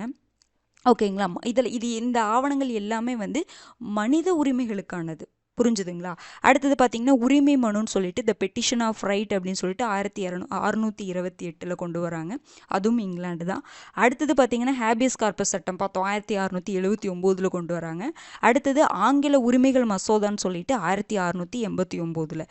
இது எல்லாமே பார்த்தீங்கன்னா இங்கிலாண்டோடையது. அடுத்தது பார்த்தீங்கன்னா ஃப்ரான்ஸோடையது 1789 கொண்டு வருவாங்க, மனித உரிமைகளுக்கானது. மனிதன் மற்றும் குடிமக்களின் உரிமைகள் பற்றிய பிரான்சின் அறிவிப்புன்னு சொல்லிட்டு 1789. புரிஞ்சுதுங்களா? அடுத்தது அமெரிக்காவும் கொண்டு வராங்க. எப்போனா 1791 அமெரிக்க அரசியலமைப்பு சட்டம் மற்றும் உரிமைகள் மசோதா அப்படின்னு சொல்லிட்டு கொண்டு வராங்க. இது எல்லாமே ரொம்ப முக்கியமானது. இதெல்லாம் முன்னாடி எழுதப்பட்ட ஒரு ஆவணங்கள், மனித உரிமைகளுக்கான அந்தந்த நாடு கொண்டு வந்த ஆவணங்கள். ஓகேங்களா? பார்த்து வச்சுக்கோங்க. அடுத்தது 38. இயற்றலும் ஈட்டலும் எனும் திருக்குறளில் இயற்றல் என்று திருவள்ளுவர் பின்வருவனவற்றுள் எதனை கூறுகிறார்? வகுத்து செலவு செய்தல், பொருள் வரும் வழிகளை பெருக்குதல், பல வழிகளில் வந்த வருவாயை திரட்டி ஒன்று சேர்த்தல், சேர்த்த பொருளை பாதுகாத்தல். இதுல இந்த இயற்றலும் ஈட்டலும் காத்தலும் காத்த வகுத்தலும் வல்லது அரசு அப்படின்னு சொல்லிட்டு அந்த குறள் இருக்கு பார்த்தீங்களா, அதுல இயற்றல் அப்படிங்கிறத திருவள்ளுவர் எதை சொல்றாரு? இயற்றல் அப்படிங்கிறது ஆன்சர் என்னங்க வரும்? பொருள் வரும் வழிகளை பெருக்குதல். இயற்றல் அப்படின்னு என்னதுங்க? பொருள் வரும் வழிகளை பெருக்குதல். ஈட்டல் அப்படின்னு என்னதுங்க?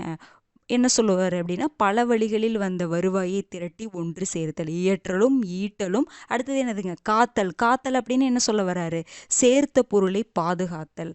காத்த வகுத்தலும் அப்படின்னா அந்த பொருளை கரெக்டாக இதுக்கு இதை செலவு பண்ணலாம் அப்படின்னு சொல்லிட்டு வகுத்து செலவு செய்தல் தான் வந்து காத்த வகுத்தலும். புரிஞ்சுதுங்களா? அப்போ இயற்றல் அப்படின்னா பொருள் வரும் வழிகளை பெருக்குதல். அப்போ ஆன்சர் என்னங்க வரும்? உங்களுக்கு பி தான் வரும். இதெல்லாம் வந்து நம்ம புக்லேயே வந்து நீட்டாக அதற்கான எக்ஸ்பிளைன் பண்ணி கொடுத்துருக்குறாங்க. புரிஞ்சுதுங்களா? ஒரு டைம் திரும்ப ஒரு டைம் பாருங்க. அடுத்தது 39வது கொஷின். பாரதியார் தனது பாஞ்சாலி சபதம் என்ற படைப்பில் இந்தியாவை யாராக உருவகப்படுத்தினார்? பாண்டவர்கள், கௌரவர்கள், திரௌபதி, எதுவும் இல்லை.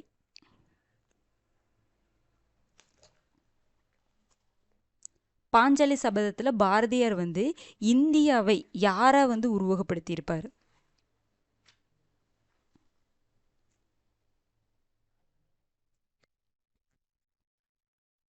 என்னங்க ஆன்சர் வரும்? திரௌபதி. பாஞ்சாலி சபதத்துல இந்தியாவை திரௌபதியாகவும், ஆங்கிலேயர்களை கௌரவர்களாகவும், சுதந்திர போராட்ட வீரர்களை பாண்டவர்களாகவும் என்ன பண்ணியிருப்பாரு? பாரதியார் உருவகப்படுத்தியிருப்பாங்க. ஆன்சர் உங்களுக்கு என்ன வருங்க? இந்தியாவை திரௌபதியாக உருவகப்படுத்தியிருப்பாரு. ஓகேங்களா? அடுத்தது 40வது கேள்வி பாருங்க. தேசிய மனித உரிமைகள் ஆணையத்தின் மொத்த உறுப்பினர்களின் எண்ணிக்கை எவ்வளவு? தலைவர் உட்பட எத்தனை பேர்? யார் யாருன்னு நம்ம முன்னாடி பார்த்தோம். எத்தனை பேர் இருப்பாங்கன்னு பாருங்க. தேசிய மனித உரிமைகள் ஆணையத்தின் மொத்த உறுப்பினர்கள் தலைவரையும் சேர்த்தி. ஆன்சர் என்னங்க வரும்? ஆப்ஷன் சி, 8 பேர் உறுப்பினர்கள், ஒரு தலைவர். அந்த 8 பேர் யார் யாருன்னு சொல்லி பார்த்தோம். ஓகேங்களா? யார் யாருன்னு பார்த்து வச்சுக்கோங்க. அதே மாதிரி மாநில மனித உரிமைகள் ஆணையத்துடைய உறுப்பினர்கள் எத்தனை பேர் இருப்பாங்க? 3 பேர் இருப்பாங்க. 2 உறுப்பினர்கள் ப்ளஸ் ஒரு தலைவர், 3 பேர் இருப்பாங்க. புரிஞ்சுதுங்களா? வித்தியாசத்தை தெரிஞ்சுக்கோங்க. அப்போ ஆன்சர் என்னதுங்க? 9. அடுத்தது 41வது கேள்வி. சட்டமும் விதிமுறைகளும் மக்களுக்காகவே ஏற்படுத்தப்பட்டவை, சட்டத்துக்காகவும் விதிமுறைகளுக்காகவும் மக்கள் இல்லை என்று குறிப்பிட்டவர் யார்? தந்தை பெரியார், அறிஞர் அண்ணா, டாக்டர் அம்பேத்கர், பெருந்தலைவர் காமராஜர்.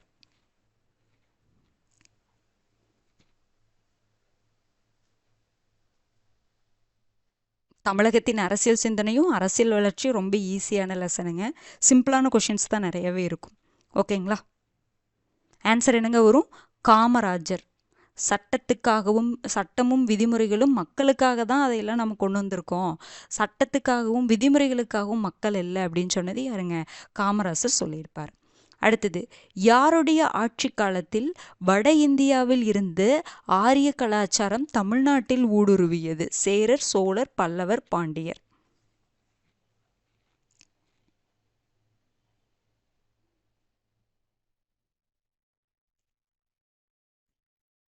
ஆன்சர் என்னங்க வரும்? யாருடைய ஆட்சி காலத்துல வட இந்தியாவில் இருந்து ஆரிய கலாச்சாரம் தமிழ்நாட்டுக்குள்ள ஊடுருவி இருக்கும்? பல்லவர் ஆட்சி காலத்துல. ரொம்ப முக்கியமானது. ஓகேங்களா? பல்லவர் ஆட்சி காலத்துல தான் பார்த்தீங்கன்னா இங்கே வந்து சைவம் வைணவம் அவங்களுக்குள்ள எல்லாம் பிரச்சனை வந்தது. அதெல்லாம் வந்து அந்த பீரியடில் தான் இருக்கும். ஓகேங்களா? அடுத்தது பாருங்க, 43வது கொஷின். நமது கூட்டு பண்பாட்டு மரபினை போற்றி பாதுகாக்க வலியுறுத்தும் இந்திய அரசியலமைப்பு சட்டப்பிரிவு எது? 51AD, 51AG, 51AF, 51AH. இது நான் வந்து இந்திய அரசியலமைப்பு நடத்தும் பொழுது இது எல்லாமே அடிப்படை கடமை. 51Aனா உங்களுக்கு எதில் வரும்? அடிப்படை கடமைகளில் வரும். அது எப்படி படிக்கணும்னு நான் சொன்னேன். ஓகேங்களா?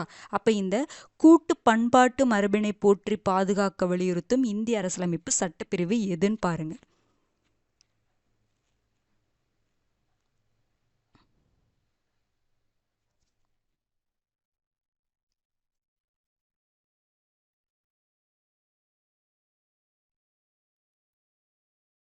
ஆன்சர் என்னங்க வரும்? 51AF. இப்போ நம்ம அடிப்படை கடமைகளை பார்த்தீங்கன்னா 11 அடிப்படை கடமைகள் இருக்கா? ஓகேங்களா? அப்படின்ட்டு அப்போ நீங்கள் அந்த ஃபுல்லாகவே வந்து 51Aன்னு வரும். இந்த ப்ராக்கெட்டில் போட்டிருக்கிறது ABCDன்னு சொல்லி ஃபஸ்ட் அடிப்படை கடமைகள் ஏன்னு சொல்லுவாங்க, செகண்ட் அடிப்படை கடமைகள் B, தேர்டு வந்து அடிப்படை கடமை C அப்படின்னு சொல்லிட்டு உங்களுக்கு எது வரைக்கும் போகும்? K வரைக்கும் போகும். நீங்கள் புக்கில் இதை போட்டு வச்சுக்கோங்க, இதை படிங்க. 51Aல ஏன்னா எதை பற்றி சொல்லுது? ஓகேங்களா? நம்மளுடைய தேசிய கொடியை வந்து மதிக்கணும், அப்படிங்கிற தேசிய சின்னத்தை வந்து மதிக்கணும் அப்படிங்கிற மாதிரி இருக்குது பார்த்தீங்களா? அந்த மாதிரி நீங்கள் ஒவ்வொன்றையும் படிக்கணும். அப்போ 51AF என்ன சொல்லும்? நமது கூட்டு பண்பாட்டு மரபினை போற்றி பாதுகாக்க வலியுறுத்தும். 51AD என்னங்க சொல்லியிருக்கும்? அதாவது தேவைப்படும் பொழுது நாட்டு பணியில், ஓகேங்களா, தேவைப்படும் பொழுது என்ன பண்ணணும்? நாட்டின் பாதுகாப்பு பணியில் ஈடுபட்டு நாட்டு பணியாற்ற வேண்டும் அப்படின்னு சொல்லக்கூடிய ஆர்டிக்கல் 51AD. 51AGன்னா என்ன சொல்லும்? அதாவது இந்த சுற்றுச்சூழல் பாதுகாப்பை பற்றி சொல்லும். புரிஞ்சுதுங்களா? அதாவது காடுகள், ஏரிகள், ஆறுகள், விலங்கினங்கள் ஆகியவை உள்ளிட்ட புறச்சூழலை, சுற்றுச்சூழல், ஓகேங்களா, பாதுகாத்து மேம்படுத்துவதுடன் உயிரினங்கள் மீதும் கருணை காட்ட வேண்டும் அப்படின்னு சொல்கிறது 51AG. 51AH அப்படின்னா அறிவியல் உணர்வை பற்றி. அறிவியல் உணர்வு, மனிதநேயம், பகுத்தறிவு மற்றும் சீர்திருத்த உணர்வை வளர்க்க வேண்டும் அப்படின்னு சொல்கிறதான். அப்போ இந்த கடமைகளை நீங்கள் இந்த 11 கடமைகளை A to K வரைக்கும் போட்டு வச்சுக்கோங்க. உங்களுக்கு 51Aன்னு சொல்லிட்டு டைரெக்டாக இது என்னன்னு கேட்க மாட்டாங்க. 51A ஏனா என்ன, Bனா என்ன, Cனா என்ன, அப்படி தான் கேட்பாங்க. ஓகேங்களா? பார்த்து வச்சுக்கோங்க. அடுத்து பாருங்க, 44வது கொஷின். முதலாவது சுயமரியாதை மாநாடு எங்கு மற்றும் எந்த ஆண்டு நடத்தப்பட்டது? 1925 காஞ்சிபுரம், 1929 செங்கல்பட்டு, 1929 சேலம், 1925 செங்கல்பட்டு.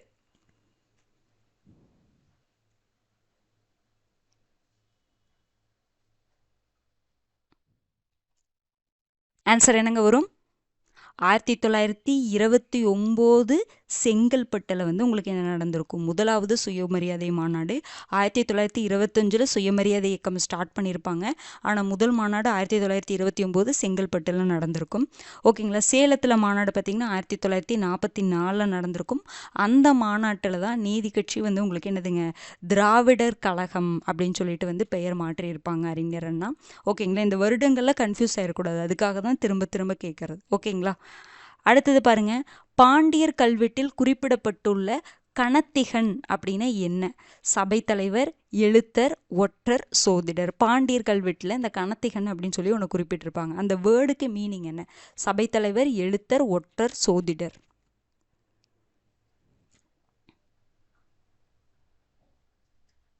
என்னங்க ஒரு ஆன்சர்? ஆன்சர் பார்த்தீங்கன்னா B, ஆப்ஷன் B, எழுத்தர். கணத்திகன் அப்படின்னு என்னதுங்க? எழுத்தர். புரிஞ்சுதுங்களா? அடுத்தது, மனித உரிமைகள் கொண்டுள்ள அடிப்படை மதிப்புகளுள் பொருந்தாதவற்றை காண்க. மனித உரிமைகள் அந்த பிரகடனம் வெளியிட்டிருப்பாங்க. அதில் இருக்கக்கூடிய அந்த அடிப்படை மதிப்புன்னு இருக்கும்.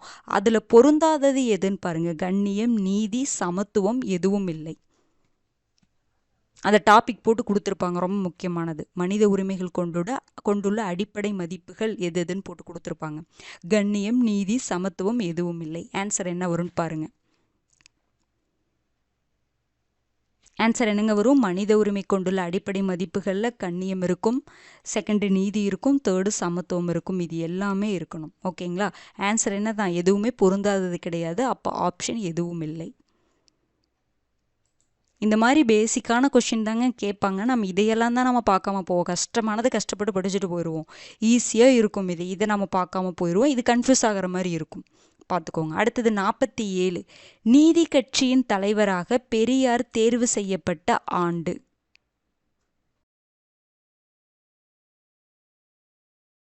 ஆன்சர் என்னங்க வரும்? இதுக்கெல்லாம் ஆன்சர் நீங்கள் டக்குன்னு ஆப்ஷனே உங்களுக்கு தேவைப்படாதுன்னு நினைக்கிறேன், போட்டிருப்பீங்க. 1938. 37 ராஜாஜி பதவி ஏற்றிருப்பாரா? காங்கிரஸ் தேர்தலை போட்டிட்டு ஜெயிச்சிருக்கும். அடுத்தது 44 தான் உங்களுக்கு பார்த்தீங்கன்னா திராவிடர் கழகம், நீதி கட்சி திராவிடர் கழகம் அப்படின்னு சொல்லிட்டு பெயர் மாற்றம் பண்ணியிருப்பாங்க. அடுத்தது 1929 தான் உங்களுக்கு முதல் சுயமரியாதை மாநாடு செங்கல்பட்டில் நடந்திருக்கும். இதில் இருக்கக்கூடிய எல்லா வருஷங்களும் ரொம்ப முக்கியமானது. அடுத்தது 48வது கேள்வி. திருவள்ளுவர் பொருட்பாலில் குறிப்பிடும் நிலனாண்டவர் எனும் சொல் யாரை குறிக்கிறது? வேந்தர், விவசாயி, இறைவன், நில உரிமையாளர். இதில் என்ன ஆன்சர் வருங்க? நிலன் ஆண்டவர் அப்படிங்கிற சொல் யாரை குறிக்கும்?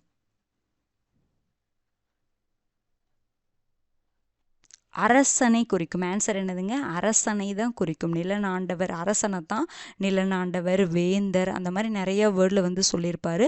அப்போ ஆப்ஷன் என்னங்க வரும்? வேந்தர் வரும்.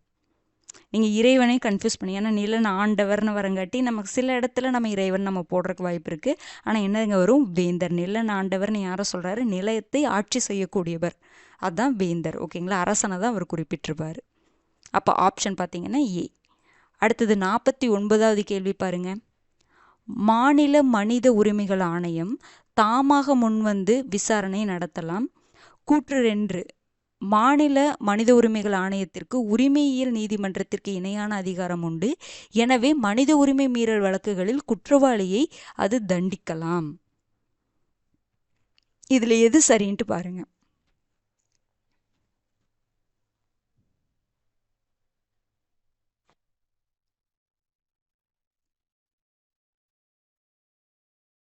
ஆன்சர் பார்த்தலாங்களா?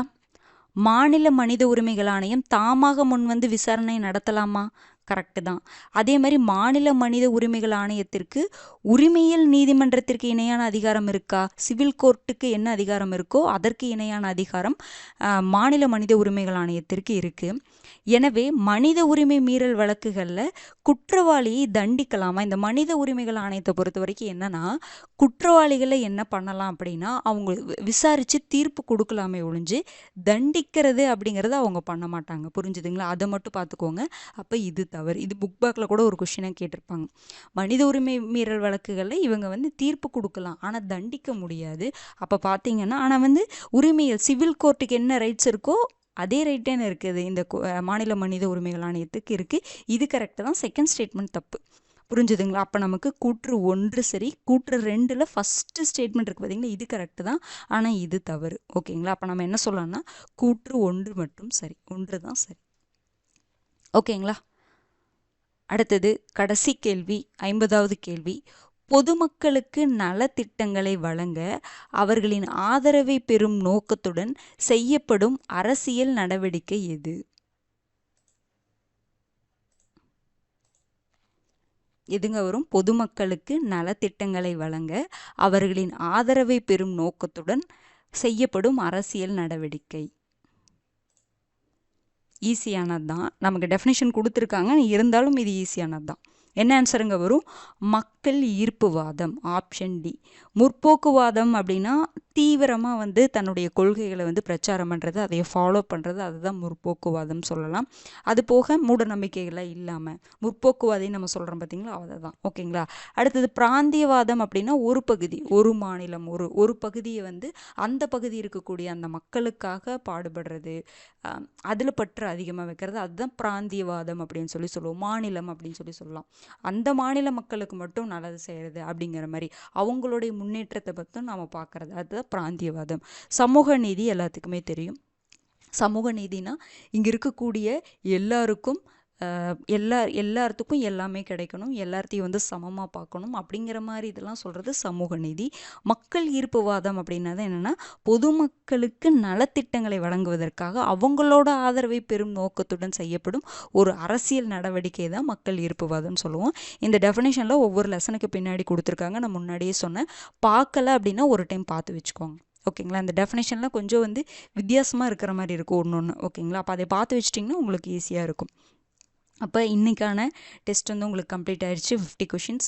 நீங்கள் வந்து கமெண்ட்டில் 50க்கு நீங்கள் எவ்வளோ மார்க் வாங்கியிருக்கீங்க அப்படிங்கிறத கண்டிப்பாக மென்ஷன் பண்ணுங்கள். போன டெஸ்ட்லேயுமே வந்து நீங்கள் மென்ஷன் பண்ணுங்கள். லைவ்லேயே மென்ஷன் பண்ண வேண்டாம். டெஸ்ட்டு முடிஞ்சதுக்கப்புறம் நீங்கள் மென்ஷன் பண்ணுங்கள். அப்போ தான் தெரியும். ஓகேங்களா? அப்போ தான் எல்லாத்தோடைய கமெண்ட்டு எல்லோரும் எவ்வளோ மார்க் வாங்கியிருக்கீங்க அப்படிங்கிறது தெரியும்.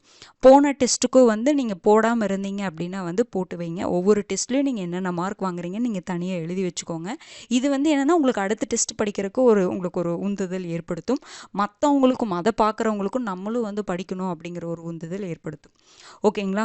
அது போக உங்களுக்கு கொஷின்ஸ் எப்படி இருக்குது, ஓகேங்களா, உங்களுக்கு யூஸ்ஃபுல்லாக இருக்கா இல்லையா அப்படிங்கிறத உங்களுடைய கருத்துக்களை வந்து நீங்கள் கண்டிப்பாக சொல்லுங்கள். ஓகேங்களா? அதாவது பாசிட்டிவான கருத்தாக இருந்தாலும் சரி, ஓகேங்களா, பாசிட்டிவான கமெண்ட்டாக இருந்தாலும் சரி, நெகட்டிவான கமெண்ட்டாக இருந்தாலும் சரி, உங்களுடைய கருத்துக்களை வந்து நீங்கள் சொல்லுங்கள். ஓகேங்களா? இந்த கொஷின் இதை வந்து நீங்கள் ரிவைஸ் பண்ணுங்கள். இதுக்கான பிடிஎஃப் வந்து ரிவிஷன் டைமில் வந்து கொடுப்பாங்க. அப்போ நீங்கள் வந்து இதை நல்லா யூஸ் பண்ணிக்கோங்க. உங்களுக்கு வந்து பார்த்திங்கன்னா ஃபுல்லாகவே ஸ்டேட்மெண்ட்டெல்லாம் கிடையாது. ஏன்னா முன்னாடியில் ஸ்டேட்மெண்ட்டாக கொடுக்கும் பொழுது நிறைய பேர் அப்படி தான் ஃபுல்லாக ஸ்டேட்மெண்ட்டாக இருக்குது, கஷ்டமாக இருக்குது அப்படிங்கிற மாதிரி நிறைய பேர் சொல்லியிருந்தீங்க. இப்போ அந்த மாதிரிலாம் கிடையாது. ஸ்டேட்மெண்ட்டு, டேரக்ட் கொஷின் எல்லாமே இருக்குது. எல்லாமே முக்கியமான கொஷின் தான். ஆப்ஷன்லேயுமே வந்து உங்களுக்கு நான் முன்னாடியே சொன்ன மாதிரி தான், ஆப்ஷன்லேயுமே வந்து புக்கில் இருக்கக்கூடிய பாயிண்ட்ஸை தான் செட் பண்ணியே வச்சுருக்கோம். புரிஞ்சுதுங்களா? அதனால் உங்களுக்கு இது வந்து கண்டிப்பாக ரிவைஸ் பண்ணுற மாதிரி தான் இருக்கும். நீங்கள் கண்டிப்பாக டெய்லி வந்து ஒரு 1.5 மணி நேரம் வந்து நீங்கள் லைவ் அட்டன் பண்ணுங்கள். அப்போ அட்டன் பண்ண முடியலனாலும் மறுபடியும் நீங்கள் பார்த்துக்கோங்க. கண்டிப்பாக வீண் போகாது. ஏன்னா நம்ம காதில் கேட்குறோம் பார்த்தீங்களா, லிசன் பண்ணுறோம். எந்நேரம் நம்ம புக்கை வச்சே படிச்சுட்டு இருக்க வேண்டியதில்லை. ஒரு டைம் லிசன் பண்ணி பாருங்கள். நமக்கு தெரியாத பாயிண்ட், உங்களுக்கு தெரியாத பாயிண்ட்டு கூட நம்ம சொல்லலாம். ஓகேங்களா? நீங்கள் இது சரின்னு நீங்கள் நினச்சிட்ருப்பீங்க. நான் சொல்லும் பொழுதோ இல்லை வேறு ஸ்டாப் சொல்லும் பொழுதோ உங்களுக்கு நம்ம இவ்வளோ நாளாக இது சரின்னு நினச்சிட்டோமே அப்படின்னு சொல்லிட்டு உங்களுக்கு புரிய ஆரம்பிக்கும். புரிஞ்சுதுங்களா? அதனால் நீங்கள் அட்டன் பண்ணுங்கள். ஏன்னா எதுவுமே வந்து படிப்புக்காக நம்ம செலவிடக்கூடிய நேரங்கள் கண்டிப்பாக வீண் போகாது. நீங்கள் வந்து உங்களுடைய மார்க்கை கண்டிப்பாக வந்து கமெண்ட் பண்ணுங்கள். ஓகேங்களா? கண்டிப்பாக எவ்வளோ மார்க் வாங்கியிருக்கேன், நீங்கள் என்னென்னலாம் எப்படின்னா நான் அடுத்த டெஸ்ட்டில் நல்லா பண்ணுவேன் அப்படிங்கிற மாதிரி ஒன்று நீங்கள் கமெண்ட் பண்ணிங்க அப்படின்னா தான் உங்களுக்கு ஒரு என்னென்னா ஒரு பாசிட்டிவ் உங்களுக்கும் இருக்கிற மாதிரி இருக்கும். நீங்கள் எழுதும் பொழுது ஒரு விஷயத்தை நம்ம எழுதும் பொழுது நீங்கள் இந்த மனிஃபெஸ்டேஷன் அப்படின்லாம் நீங்கள் கேள்விப்பட்டிருப்பீங்கன்னு நினைக்கிறேன்.